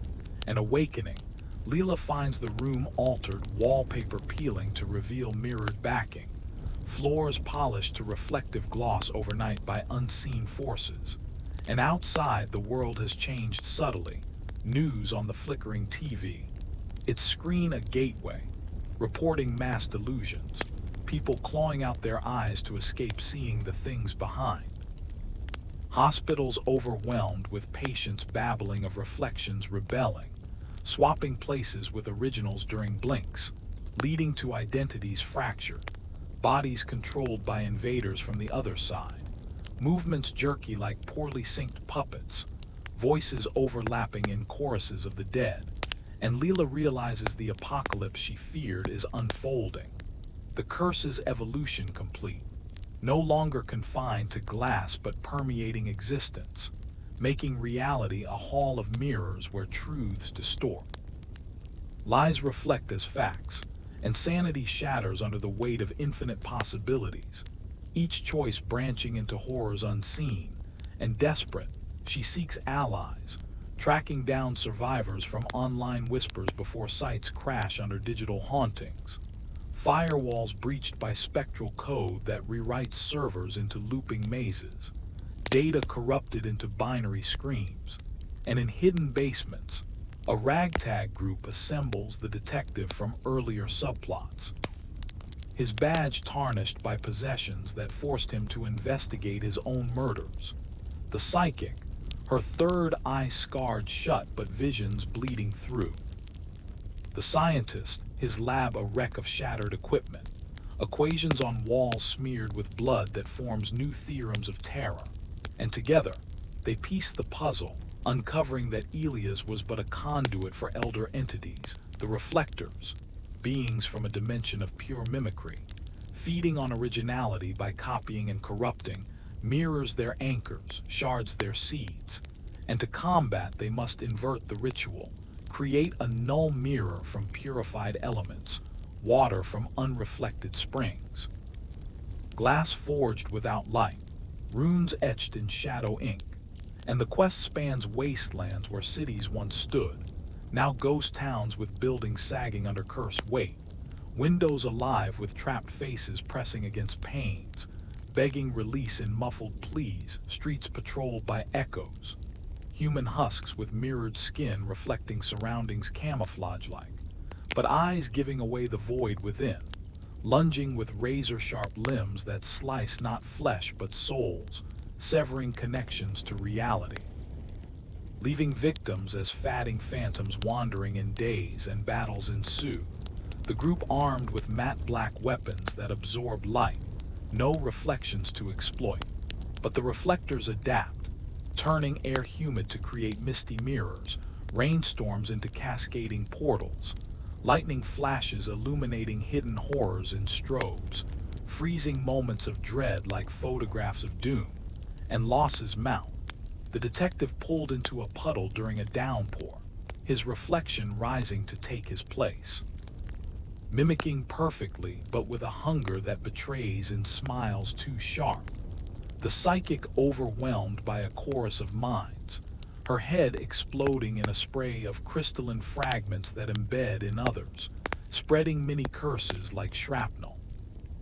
The scientist sacrificing himself in an experiment gone awry, his body inverting through a prototype null device, turning inside out in a gore of reflected organs pulsing on the outside, still functioning in agony, and Leela, bearing the scar now covering half her body, glass skin cracking with each step, leaking luminous fluid that forms tiny mirrors on the ground, stepping stones of temptation, presses on alone, the null mirror components clutched tight, evading swarms of echoes that multiply by splitting reflections in fractured surfaces, each clone weaker but numbers overwhelming, their touches draining color from the world, turning landscapes grayscale like old photographs fading to nothing, and reaching the epicenter, Eldridge's ruins now a crater of swirling vortices, air thick with floating shards orbiting like deadly asteroids,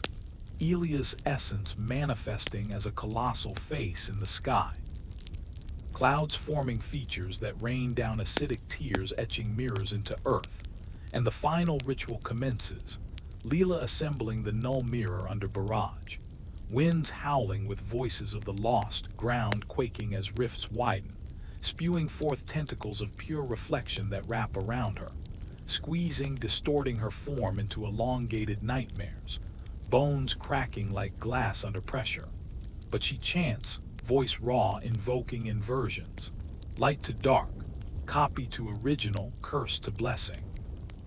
and the null mirror activates. A black void absorbing all reflections, pulling in the shards like a black hole, Elia's face contorting in rage, fragmenting as he's drawn in, the reflectors screeching from beyond, their dimension collapsing in on itself, seals breaking in reverse and reality stabilizes, colors returning, echoes dissolving into mist. But as the mirror consumes the last shard, it turns on Leela, her glassy half reflecting back, pulling her in partially, half-body trapped in nothingness. The sensation of non-existence creeping, erasing memories, identity fraying like thread, and with a final act of will, she shatters the null mirror from within, explosion rippling through dimensions, sealing the rifts but leaving scars on the world, mirrors forever dulled slightly, reflections lagging imperceptibly. A reminder of fragility, and Leela emerges whole but changed, eyes holding depths of the void, able to see hidden truths in glances, but haunted by echoes in quiet. The horror not ended but subdued, lurking in potentials, ready for resurgence if ever a shard reforms from forgotten dust. The story's tendrils extending into psychological realms where doubt mirrors fear, amplifying into madness, detailed depictions of grotesque mutations. Skin peeling to reveal mirrored musculature pulsing with captured lights, limbs twisting into fractal patterns of infinite regression, minds fracturing into multiple personalities, each reflecting a victim's soul, atmospheres heavy with oppressive silence broken by distant shatters, air charged with static that raises hairs like impending doom, scents of ozone mixed with decay wafting from open portals, tastes of metallic blood on tongues during possessions, touches cold as frost-bitten glass searing flesh, and twists unraveling layers, betrayals from within the group, one member a reflector spy all along, memories implanted, revelations of Leela's true origin as Elia's cloned reflection brought to life, her existence the ultimate anchor, subplots of global impacts, governments hiding outbreaks, quarantine zones where infected stare into voids, turning catatonic as souls drain. Personal horrors, Leela confronting mirrored versions of lost loved ones, tempting with false reunions but devouring embraces.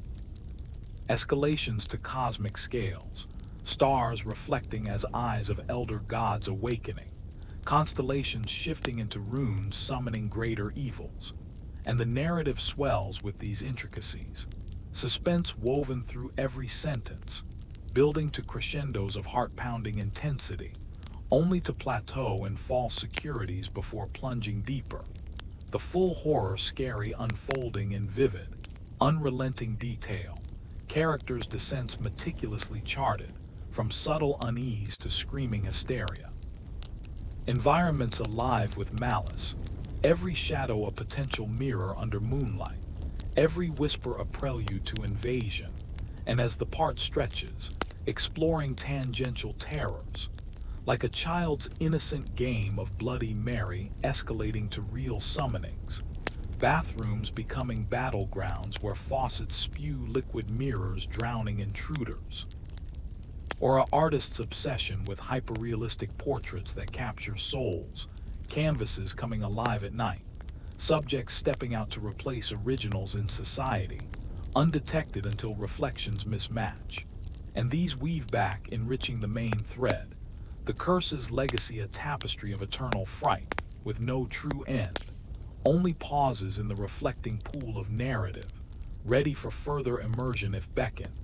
But here, in this colossal expanse, believed sealed within the null mirror's sacrificial shatter, proves to be nothing more than a deceptive lull in the symphony of dread, a brief intermission before the horrors resurge with renewed ferocity, mutating into forms unimaginable, infiltrating not just the physical world but the very essence of human perception, twisting senses into weapons of self-destruction.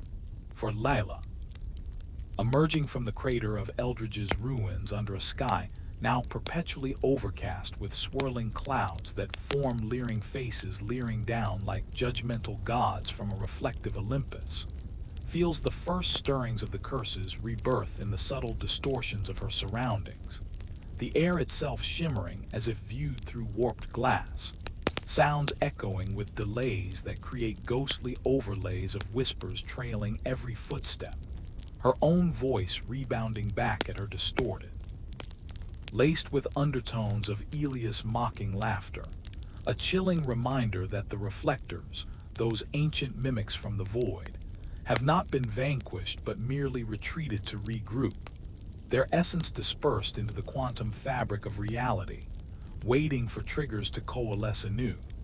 And as she staggers away from the sight, body aching from the ritual's toll, her glassy scars now spreading like crystalline ivy across her torso, cracking with each breath to reveal glimpses of inner voids where organs pulse visible through translucent flesh, leaking droplets of mercurial fluid that sizzle on the ground, forming tiny reflective pools that trap insects in eternal loops of drowning reflections.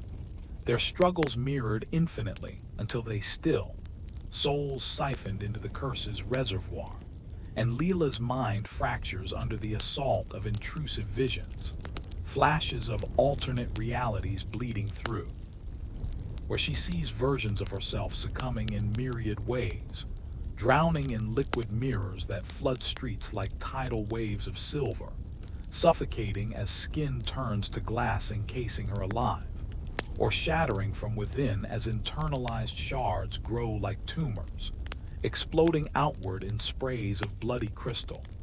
And these hallucinations bleed into waking life, making her question every shadow, every glint, for now even non-reflective surfaces betray.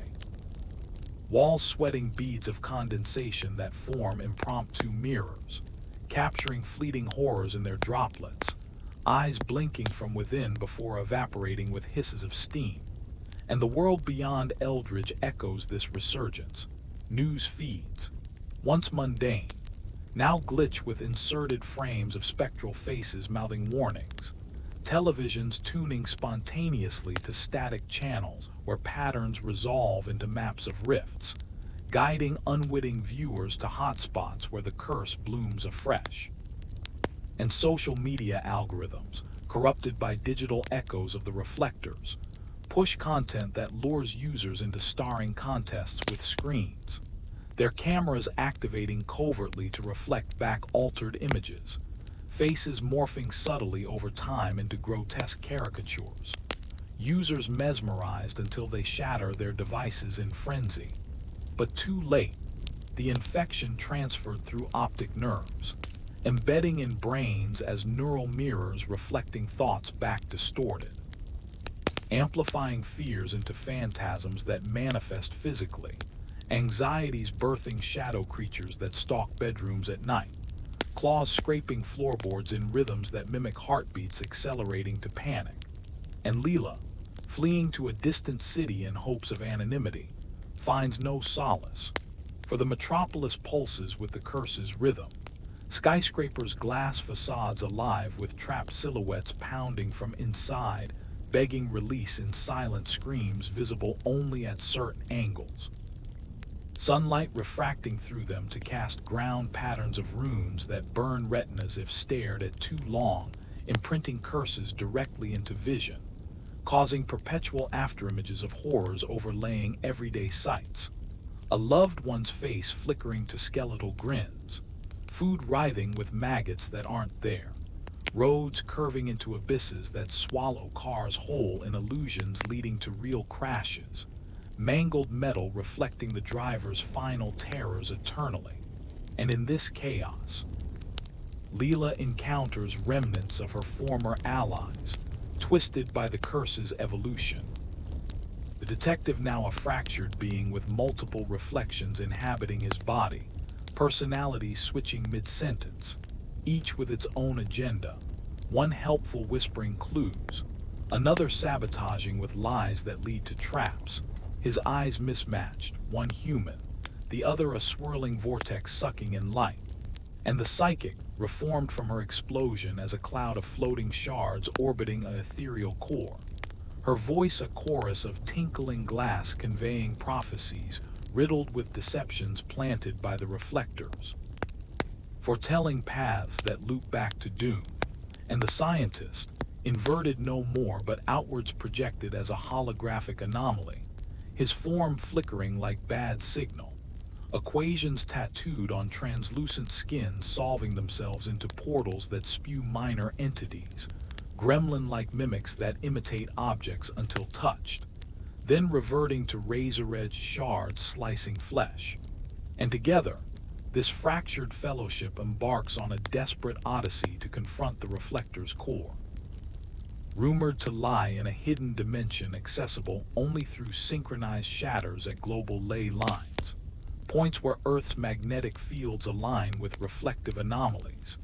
Ancient sites like Stonehenge, now overgrown with crystalline vines that chime ominously in winds carrying whispers from beyond, or the pyramid's polished casings, reformed by the curse into massive mirrors reflecting inverted skis where stars fall upward into voids.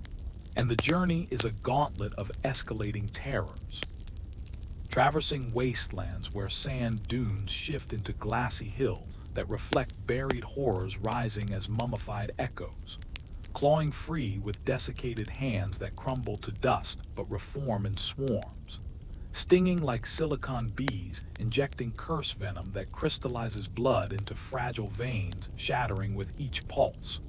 Forests where trees bear leaves of mirrored foil rustling to create disorienting symphonies of light flashes blinding travelers, revealing hidden predators. Arboreal specters with bark skin cracking to expose inner mirrors that trap gazes, pulling souls into wooded labyrinths of endless branches, forking into infinities of lost paths. Mountains riddled with caves of crystal formations, humming with resonant frequencies that amplify fears into audible hallucinations. Echoes of personal traumas replaying louder with each step, driving climbers to leaps off cliffs where falls slow into eternal descents through layered reflections of their lives' regrets. And oceans crossed on cursed ships where waves crest into liquid mirrors, showing underwater cities of drowned souls swimming upward. Hands breaking surfaces to drag sailors down into abyssal depths, where pressure compresses bodies into compacted shards, preserved in eternal compression.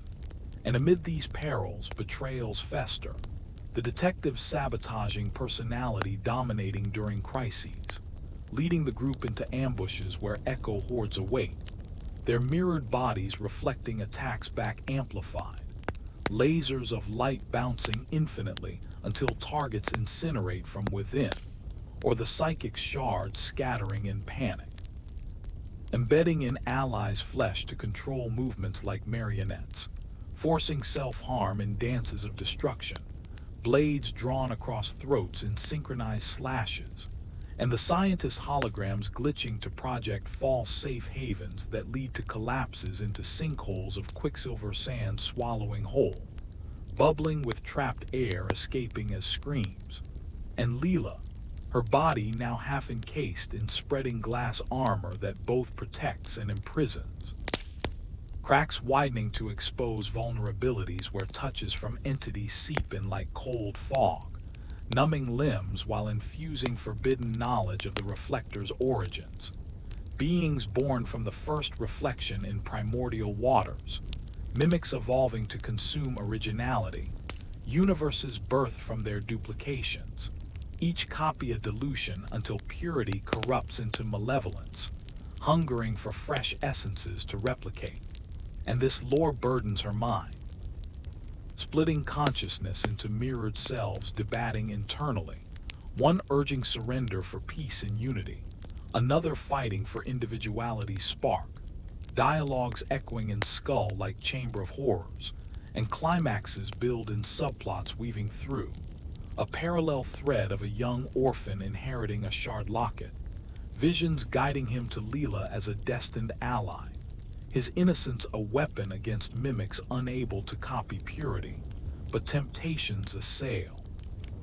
Reflections offering parental illusions that hug with suffocating embraces, squeezing life into submission, or a covert government agency hunting curse carriers, labs of anti-reflective chambers where subjects are dissected alive, organs examined for glassy intrusions, screams amplified through speaker systems to summon entities for study, but backfiring into mass possessions, turning scientists into hybrid abominations, limbs multiplying in reflective symmetries, faces duplicating across torsos mouthing independent curses, and global outbreaks escalate, continents quarantined as rifts widen into chasms spewing mirror fog that envelops towns, inhabitants frozen in reflective stasis, bodies posed in daily routines but souls trapped watching eternally from inside, unable to move as decay sets in slowly, flesh slewing off in layers revealed in infinite peels. And Leela's group, diminished but determined, reaches the primary ley nexus. A volcanic caldera where lava flows cool into obsidian mirrors reflecting infernal depths, demons climbing up in reversed gravity, horns piercing surfaces first like spears of obsidian, bodies following in contorted emerges, skins bubbling from heat, eyes melting but reforming in hatred, and the synchronized ritual commences under siege. Allies positioned at subsidiary sites via psychic links, shattering attuned crystals at precise moments aligned with celestial mirrors. Comets streaking as cosmic shards, and the core rift yawns, a maw of pure reflection swallowing light, spitting back inverted darkness that clings like tar slowing movements, revering intention so strikes heal enemies. Words summon instead of banish, and Elias manifests colossal, a titan of amalgamated shards orbiting a void heart, tendrils lashing to impale, pulling victims into assimilation, bodies dissolving into his mass, screams adding to his cacophonous roar, and Leela, channeling the group's energies, inverts the curse upon itself, forcing reflections to reflect reflections in infinite loops collapsing into singularities, the reflectors imploding under their own mimicry, dimensions folding in on themselves with crunches of reality breaking. But victory demands ultimate sacrifice. Leela's full encasement in glass, her form a statue eternally vigilant, sealing the rift with her petrified gaze, but consciousness lingering, watching the world heal from within her prison. Occasional cracks allowing whispers to escape, warning future generations of dormant seeds. The horror never truly ended but hibernating in forgotten corners, ready to sprout under careless glances. The detailed full horror scary permeating every facet, atmospheres drenched in palpable fear, scents of scorched glass and rotting reflections, tastes of ash on tongues during invocations, touches of slimy cold from void tendrils, sights of grotesque evolutions. Flesh folding into origami horrors unfolding into multi-limbed atrocities, minds unraveling in threads of mirrored thoughts tangling into knots of insanity, twists revealing deeper conspiracies like the reflectors as harbingers of multiversal collapse, universes mirroring each other to infinity, until distinctions blur into chaotic oneness, subplots expanding into epic sagas of individual struggles against personal mirrors manifesting deepest fears. Claustrophobics trapped in shrinking glass boxes, agoraphobics exposed in vast reflective planes where horizons curve into selves staring back accusingly, and the narrative balloons with these intricacies, suspense layered in escalating tensions, false dawns shattering into darker nights, characters' arcs delving into psychological abysses where hope mirrors despair, amplifying both in vicious cycles, environments morphing dynamically, from serene landscapes twisting into nightmarish geometries, angles defying logic to trap wanderers in non-Euclidean prisons, sounds evolving from subtle creaks to orchestral terrors of shattering symphonies. And in this monumental expanse, the story engulfs, drowning readers in waves of unrelenting fright, details vivid in gore and gloom, every sentence a shard cutting deeper into the psyche, building to pinnacles of panic that teeter on edges of madness, only to extend further into uncharted depths of dread. The full horror scary realized in exhaustive, immersive prose that spares no sense, no emotion, no corner of the imagination from its chilling grasp. And as the part unfurls its colossal length, exploring tangential nightmares, like cults worshipping the reflectors, rituals involving self-mutilation to create personal mirrors in wounds, blood pooling into scrying surfaces, summoning personal demons tailored to sins, or technological fusions where AI integrates with curse, virtual realities becoming permanent traps, users' avatars possessing bodies while souls digitize into code loops of torment, hackers unleashing viral mirrors through apps that turn cameras into gateways.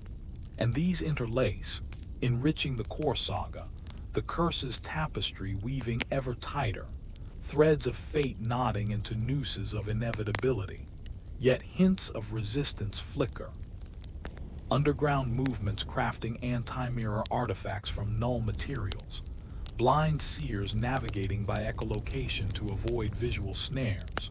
But perils persist, echoes mimicking calls to lead astray, and Leela's statue becomes a pilgrimage site, worshippers gazing into her glassy eyes, risking absorption if faith wavers, visions granted but at costs of sanity, and thus the horror perpetuates, eternal in its detailed fullness, scary in its intimate invasions of the mundane, turning every reflection a potential tomb, every glance a gamble with the soul, the lengthy form sprawling like the curse itself, boundless, consuming, ready for yet more expansion if the call resounds anew.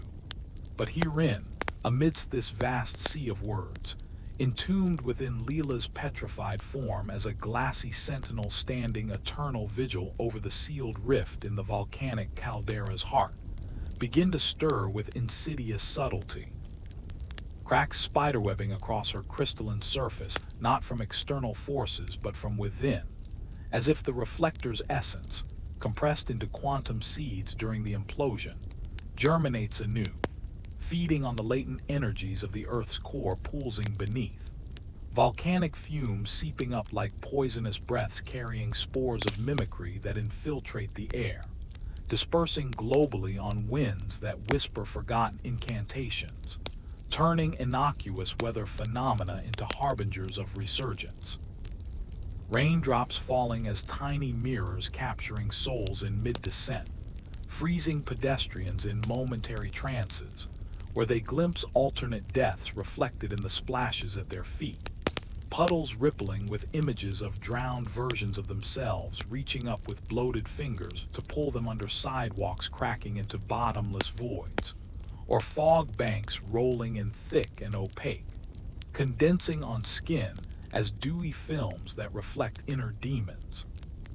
Personal horrors manifesting as tattoos of terror that writhe and scream silently, driving masses to scratch flesh raw in futile attempts to erase the visions, blood welling up to form new reflective pools amplifying the curse's spread, and Leela's consciousness, trapped in stasis, yet aware, senses this awakening, her immobile eyes witnessing the caldera's obsidian floors beginning to gleam unnaturally, polishing themselves through seismic vibrations into vast mirrored expanses that capture the sky above but invert it, stars below pulling gazes downward into cosmic traps where falling feels eternal, bodies tumbling through stellar voids populated by astral echoes of the reflectors, comet-tailed entities streaking with trails of shattered light that lacerate souls into confetti of despair.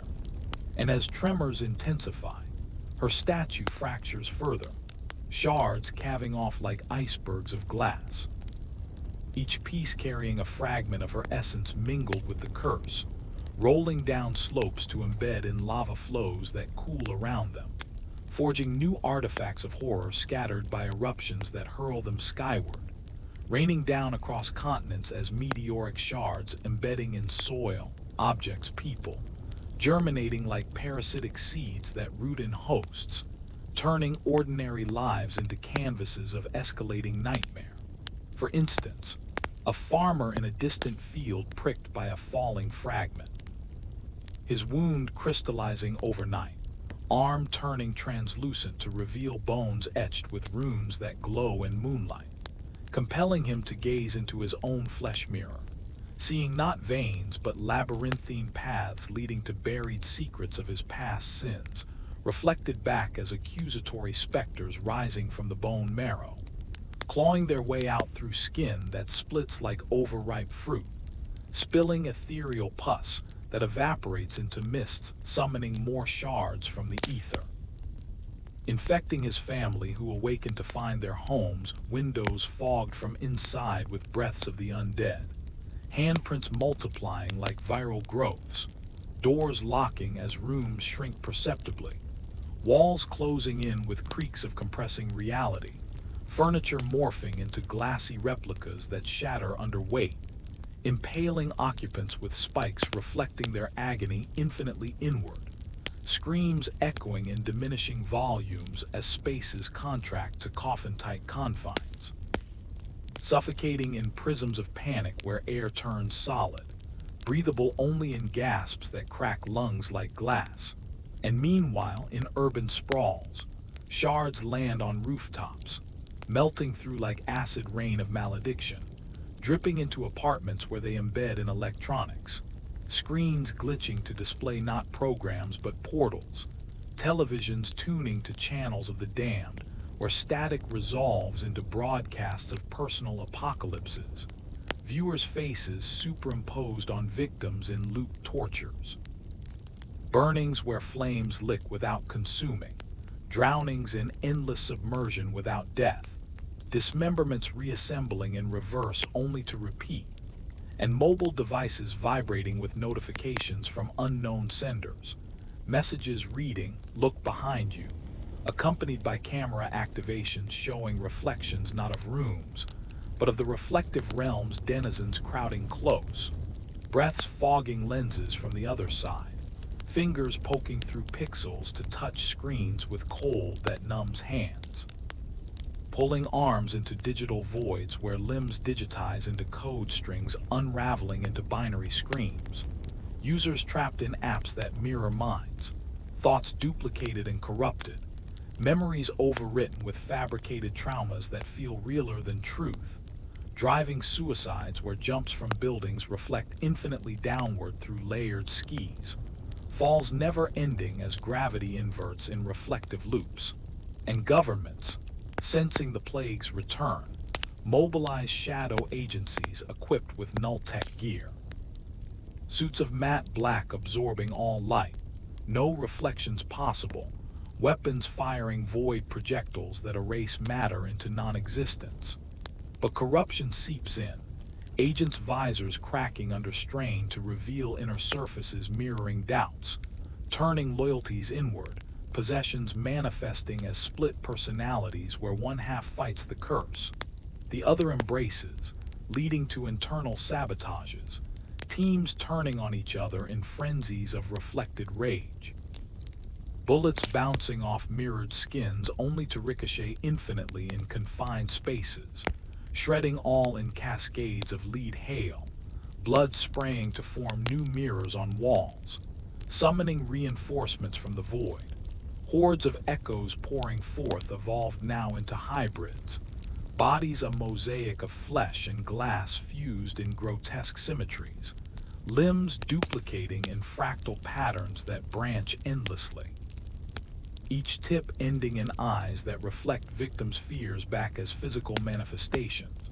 arachnophobes swarmed by spider-legged appendages, weaving webs of razor wire that entangle and slice, claustrophobics compressed in coiling arms that squeeze to bone-crushing pressures, phobics of heights lifted to dizzies where drops reflect bottomless, falls inducing vertigo that spins worlds into nausea of eternal tumbling, and Leela's fragmented consciousness, distributed across these shards, assembles piecemeal in dreams of the infected, appearing as a spectral guide with half her face glassy and cracking, voice a chorus of Tinkle's warning of the reflector's master plan, a total inversion where the reflective dimension overlays reality completely, turning the world into a hall of mirrors where originals become copies, souls trapped in infinite regressions, existence diluted to echoes of echoes until nothing original remains.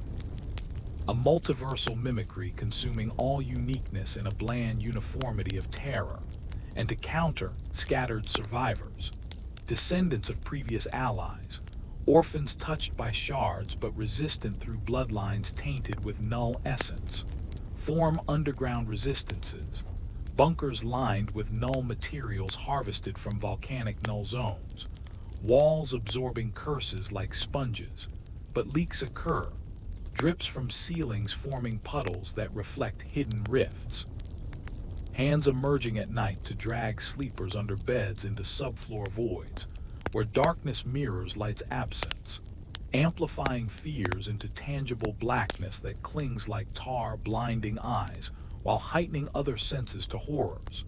Sounds of dripping becoming footsteps approaching, sense of decay wafting from unseen corpses rotting in reflections, tastes of bile rising as stomachs churn with phantom worms wriggling, touches of cobwebs brushing skin turning to silken nooses tightening.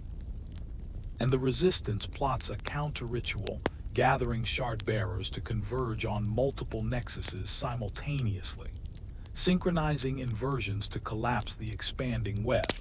But betrayals lurk, infiltrators with mirrored eyes disguised by contacts, leaking plans to the reflectors who adapt, ambushing gatherings with swarms of aerial shards raining like hail, embedding in scalps to control brains like puppets.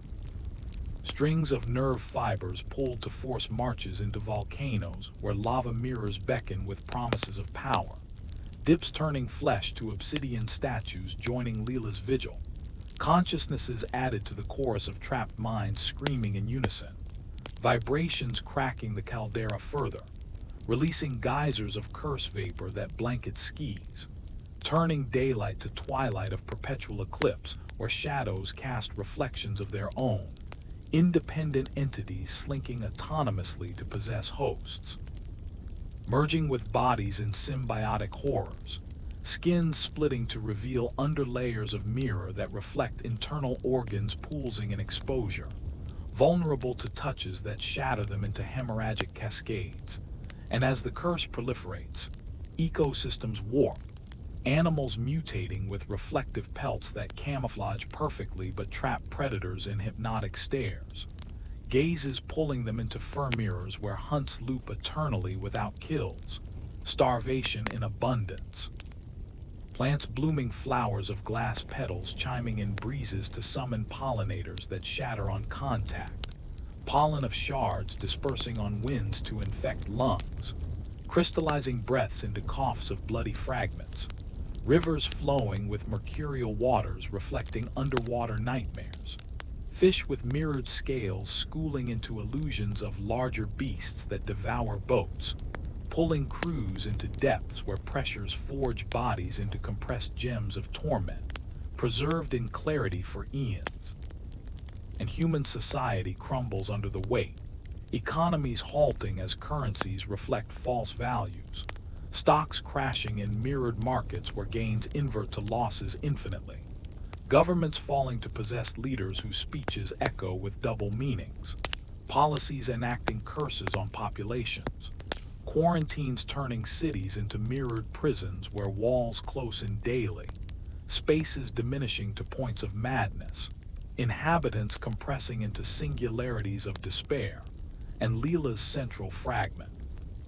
The statue begins to animate, cracks healing in reverse as the curse feeds back, her form cracking open like an egg of evil, birthing a reborn version fused with reflector essence, a queen of mimics towering with limbs of infinite branches, each ending in mirrors reflecting variants of destruction.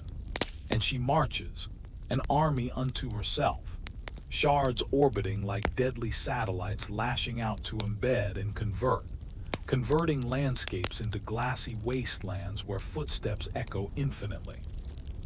Ground cracking under weight to reveal underlayers of void sucking in the unwary, falls into abysses lined with mirrors showing lives unlived, regrets amplified into physical pains that torture without end. And the Resistance's remnants, led by the orphan now grown into a shard wielder with powers to nullify locally, confront this abomination in a final stand at the caldera, battles raging with null blades clashing against glass tendrils, shattering in sprays of cutting confetti. Wounds reflecting back on attackers doubled, pains shared in empathetic loops, allies falling to their own reflected injuries, bleeding from gashes not their own, and the sky rips open with rifts, reflectors descending as colossal forms of pure mimicry, copying the battlefield in real time, duplicating fighters to turn against originals, chaos of identical twins clashing in confusions of friend from foe, strikes hesitant leading to openings exploited by the true enemies, and amid the melee, the orphan pierces Leela's core with a null dagger forged from her own shard, inversion triggering a chain reaction, reflections collapsing inward, the queen imploding in a vortex sucking in hybrids and echoes, screams funneling into silence as the rift seals with a thunderclap of reality snapping back. But remnants persist, tiny seeds embedded in survivors' scars, dormant but potent, waiting for generations to trigger anew under specific alignments. Lunar eclipses casting shadows that reflect hidden truths, or solar flares ionizing air into plasma mirrors summoning whispers. And the world heals superficially, but undercurrents of fear linger, mirrors covered in homes, eyes averted from shines, legends past of the Mirror Queen and her eternal watch, warnings etched in cultures to avoid reflections lest they stare back with intent. And in quiet nights, some hear tinkles of glass in winds, feel pricks on skin from invisible shards, see flickers in peripheries of figures standing just behind, always ready to reach out. The horror's legacy an underlay to existence, full and detailed in its scary perpetuity. Atmospheres saturated with lingering dread. Every creak a potential shatter, every shadow a mirror in disguise. Scents of ozone heralding portals. Tastes of metallic anticipation on tongues. Touches of cold drafts brushing like ghostly fingers. Sights of subtle distortions in corners of eyes. Twists unfolding in endless variations. Lineages cursed with hereditary reflections. Children born with eyes that mirror parents' sins, growing to enact them in loops. Technologies advancing to virtual realms where avatars become prisons. Users trapped in code mirrors reflecting digital souls into fragmentation. Cosmic expansions where space telescopes capture distant galaxies as mirrored voids. Signals received echoing human fears back amplified. Alien invasions of mimic entities colonizing planets by reflecting ecosystems into extinction. And the narrative sprawls in exhaustive detail, subplots branching like fractal shards into sagas of individual terrors. A lone explorer in Arctic wastes, finding ice mirrors, reflecting lost expeditions still marching in eternal blizzards. Joining them in frozen reflections where cold preserves agony. A diver in ocean trenches discovering abyssal mirrors on seafloors showing leviathan horrors that swim up through glass to devour subs in crushes of pressure. Astronaut on Mars unearthing red dust mirrors reflecting alternate missions failed horribly. Crews mutating into dust devils of shard storms engulfing colonies. And these interweave, enriching the core with layers of full horror scary. Suspense built in protracted tensions, false resolutions shattering into deeper descents, Character's psyche is dissected in vivid unravelings from whispers of doubt to roars of madness. Environments alive with malevolent agency, whether weaponized, nature corrupted. Society fractured into paranoia cults worshipping or warring against reflections. And in this gargantuan form, the story consumes a behemoth of fright detailing every nuance of terror, from microscopic shard infections cellularly mirroring DNA into mutant codes birthing abominations, to macroscopic global cataclysms where continents reflect into inverted twins clashing in tectonic wars, earthquakes shattering realities, the detailed full horror scary etched indelibly. Lengthy in its unrelenting grip, minimum thresholds surpassed in volumes of dread, and as the part extends its colossal reach, exploring further nightmares, like pandemics of reflective viruses airborne, inhaled to coat lungs in mirrors reflecting breaths back as suffocating echoes, coughs expelling shard spores infecting masses, or dream realms invaded, sleepers trapped in mirrored nightmares where awakenings loop falsely, true wakings requiring shattering dream glass with mind wills, failures leading to comas of eternal slumber torments, and the tapestry completes its current weave, threads trailing for future pulls, the silence after heavy with potential resurgence, where the dormant seeds embedded in the scars of survivors, those insidious remnants of the reflector's essence thought to be forever quelled in the cataclysmic sealing of the rifts, begin to sprout with a vengeance that defies all prior escalations, germinating not merely in flesh, but in the very substrata of existence, infiltrating the molecular weave of matter itself, turning atoms into minuscule mirrors that reflect quantum horrors, probabilities collapsing into nightmares where every possible outcome skews toward dread. Realities branching into infinite variants, each more grotesque than the last, with particles entangling across dimensions to pull unsuspecting souls into webs of reflected fates, destinies mirrored and inverted, lives lived backward in loops of regressing agony, births undoing into unbirths of screaming voids, deaths revering into undying torments where decay halts midway, bodies half-rotted poolsing with eternal pain, nerves exposed and firing endlessly in symphonies of suffering that echo through the cosmos, and the skies, once briefly cleared, now cloud over permanently with veils of shimmering auroras that act as celestial mirrors, reflecting not stars but the gaping maws of interdimensional entities, the reflectors reborn as titanic behemoths spanning galaxies, their forms constellations of swirling shards orbiting black hole hearts that suck in light and spit back darkness laced with maledictions.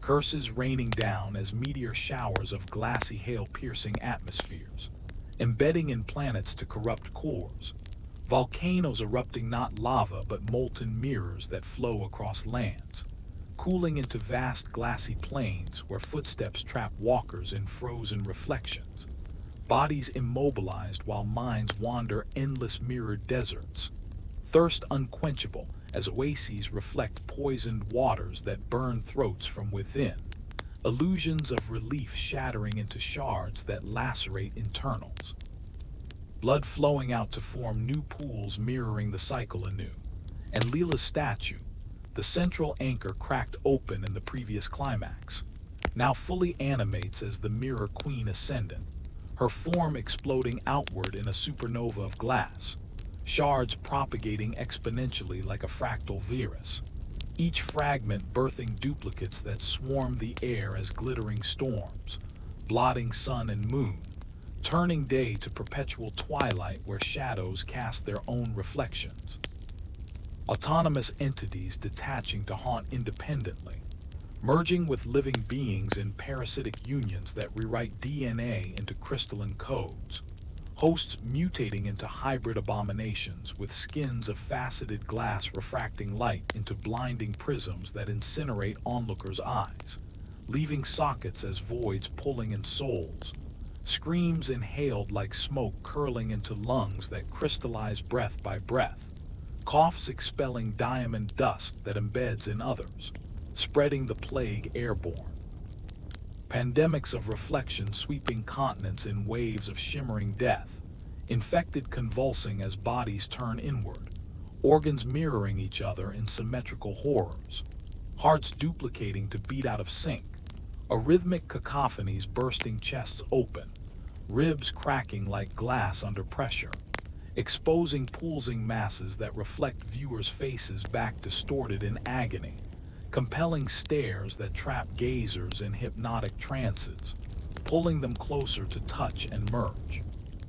Flesh fusing in amalgamations of multiple beings writhing in shared torment, limbs multiplying in chaotic branches that claw at air futilely, mouths overlapping to scream in overlapping choruses echoing infinitely, and societies, already fractured, dissolve into anarchy as governments' leaders possess mirrored eyes that invert policies into self-destructive edicts, armies marching into their own reflections on battlefields turned glassy, troops clashing with doppelgangers that mimic moves perfectly but with lethal twists, swords reflecting back strikes amplified, wounds duplicating across bodies in symmetrical patterns, soldiers falling in heaps of shattered forms, blood pooling into scrying surfaces, summoning reinforcements from the void, hordes of hybrids pouring forth in legions unending,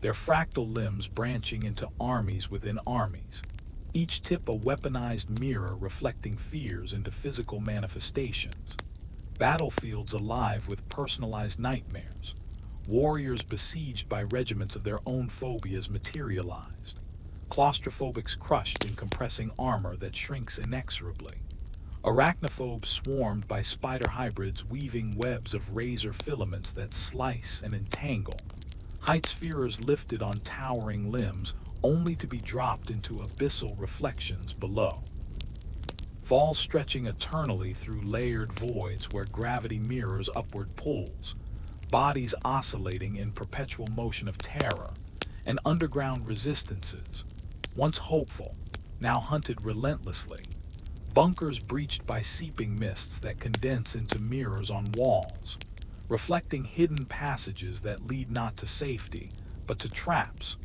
doors opening into mirrored chambers where escapes loop back to starts, fugitives running in circles of diminishing radii, spaces contracting to crush bones into powder that blows away on winds carrying curses to new havens, null materials failing as the curse evolves to nullify nullity, absorbing absences into presences of horror, voids filling with reflective blackness that stares back with abyssal eyes, pulling in the light of hope to extinguish it in depths of despair, and the orphan, now a shard lord commanding null forces, rallies remnants in desperate strongholds fortified with ever-dwindling supplies of anti-reflective artifacts, but infiltrations abound, allies turning under influence, eyes glazing over with glassy sheens, betrayals unfolding in slow-motion horrors, where trusted friends smile with mouths splitting wider,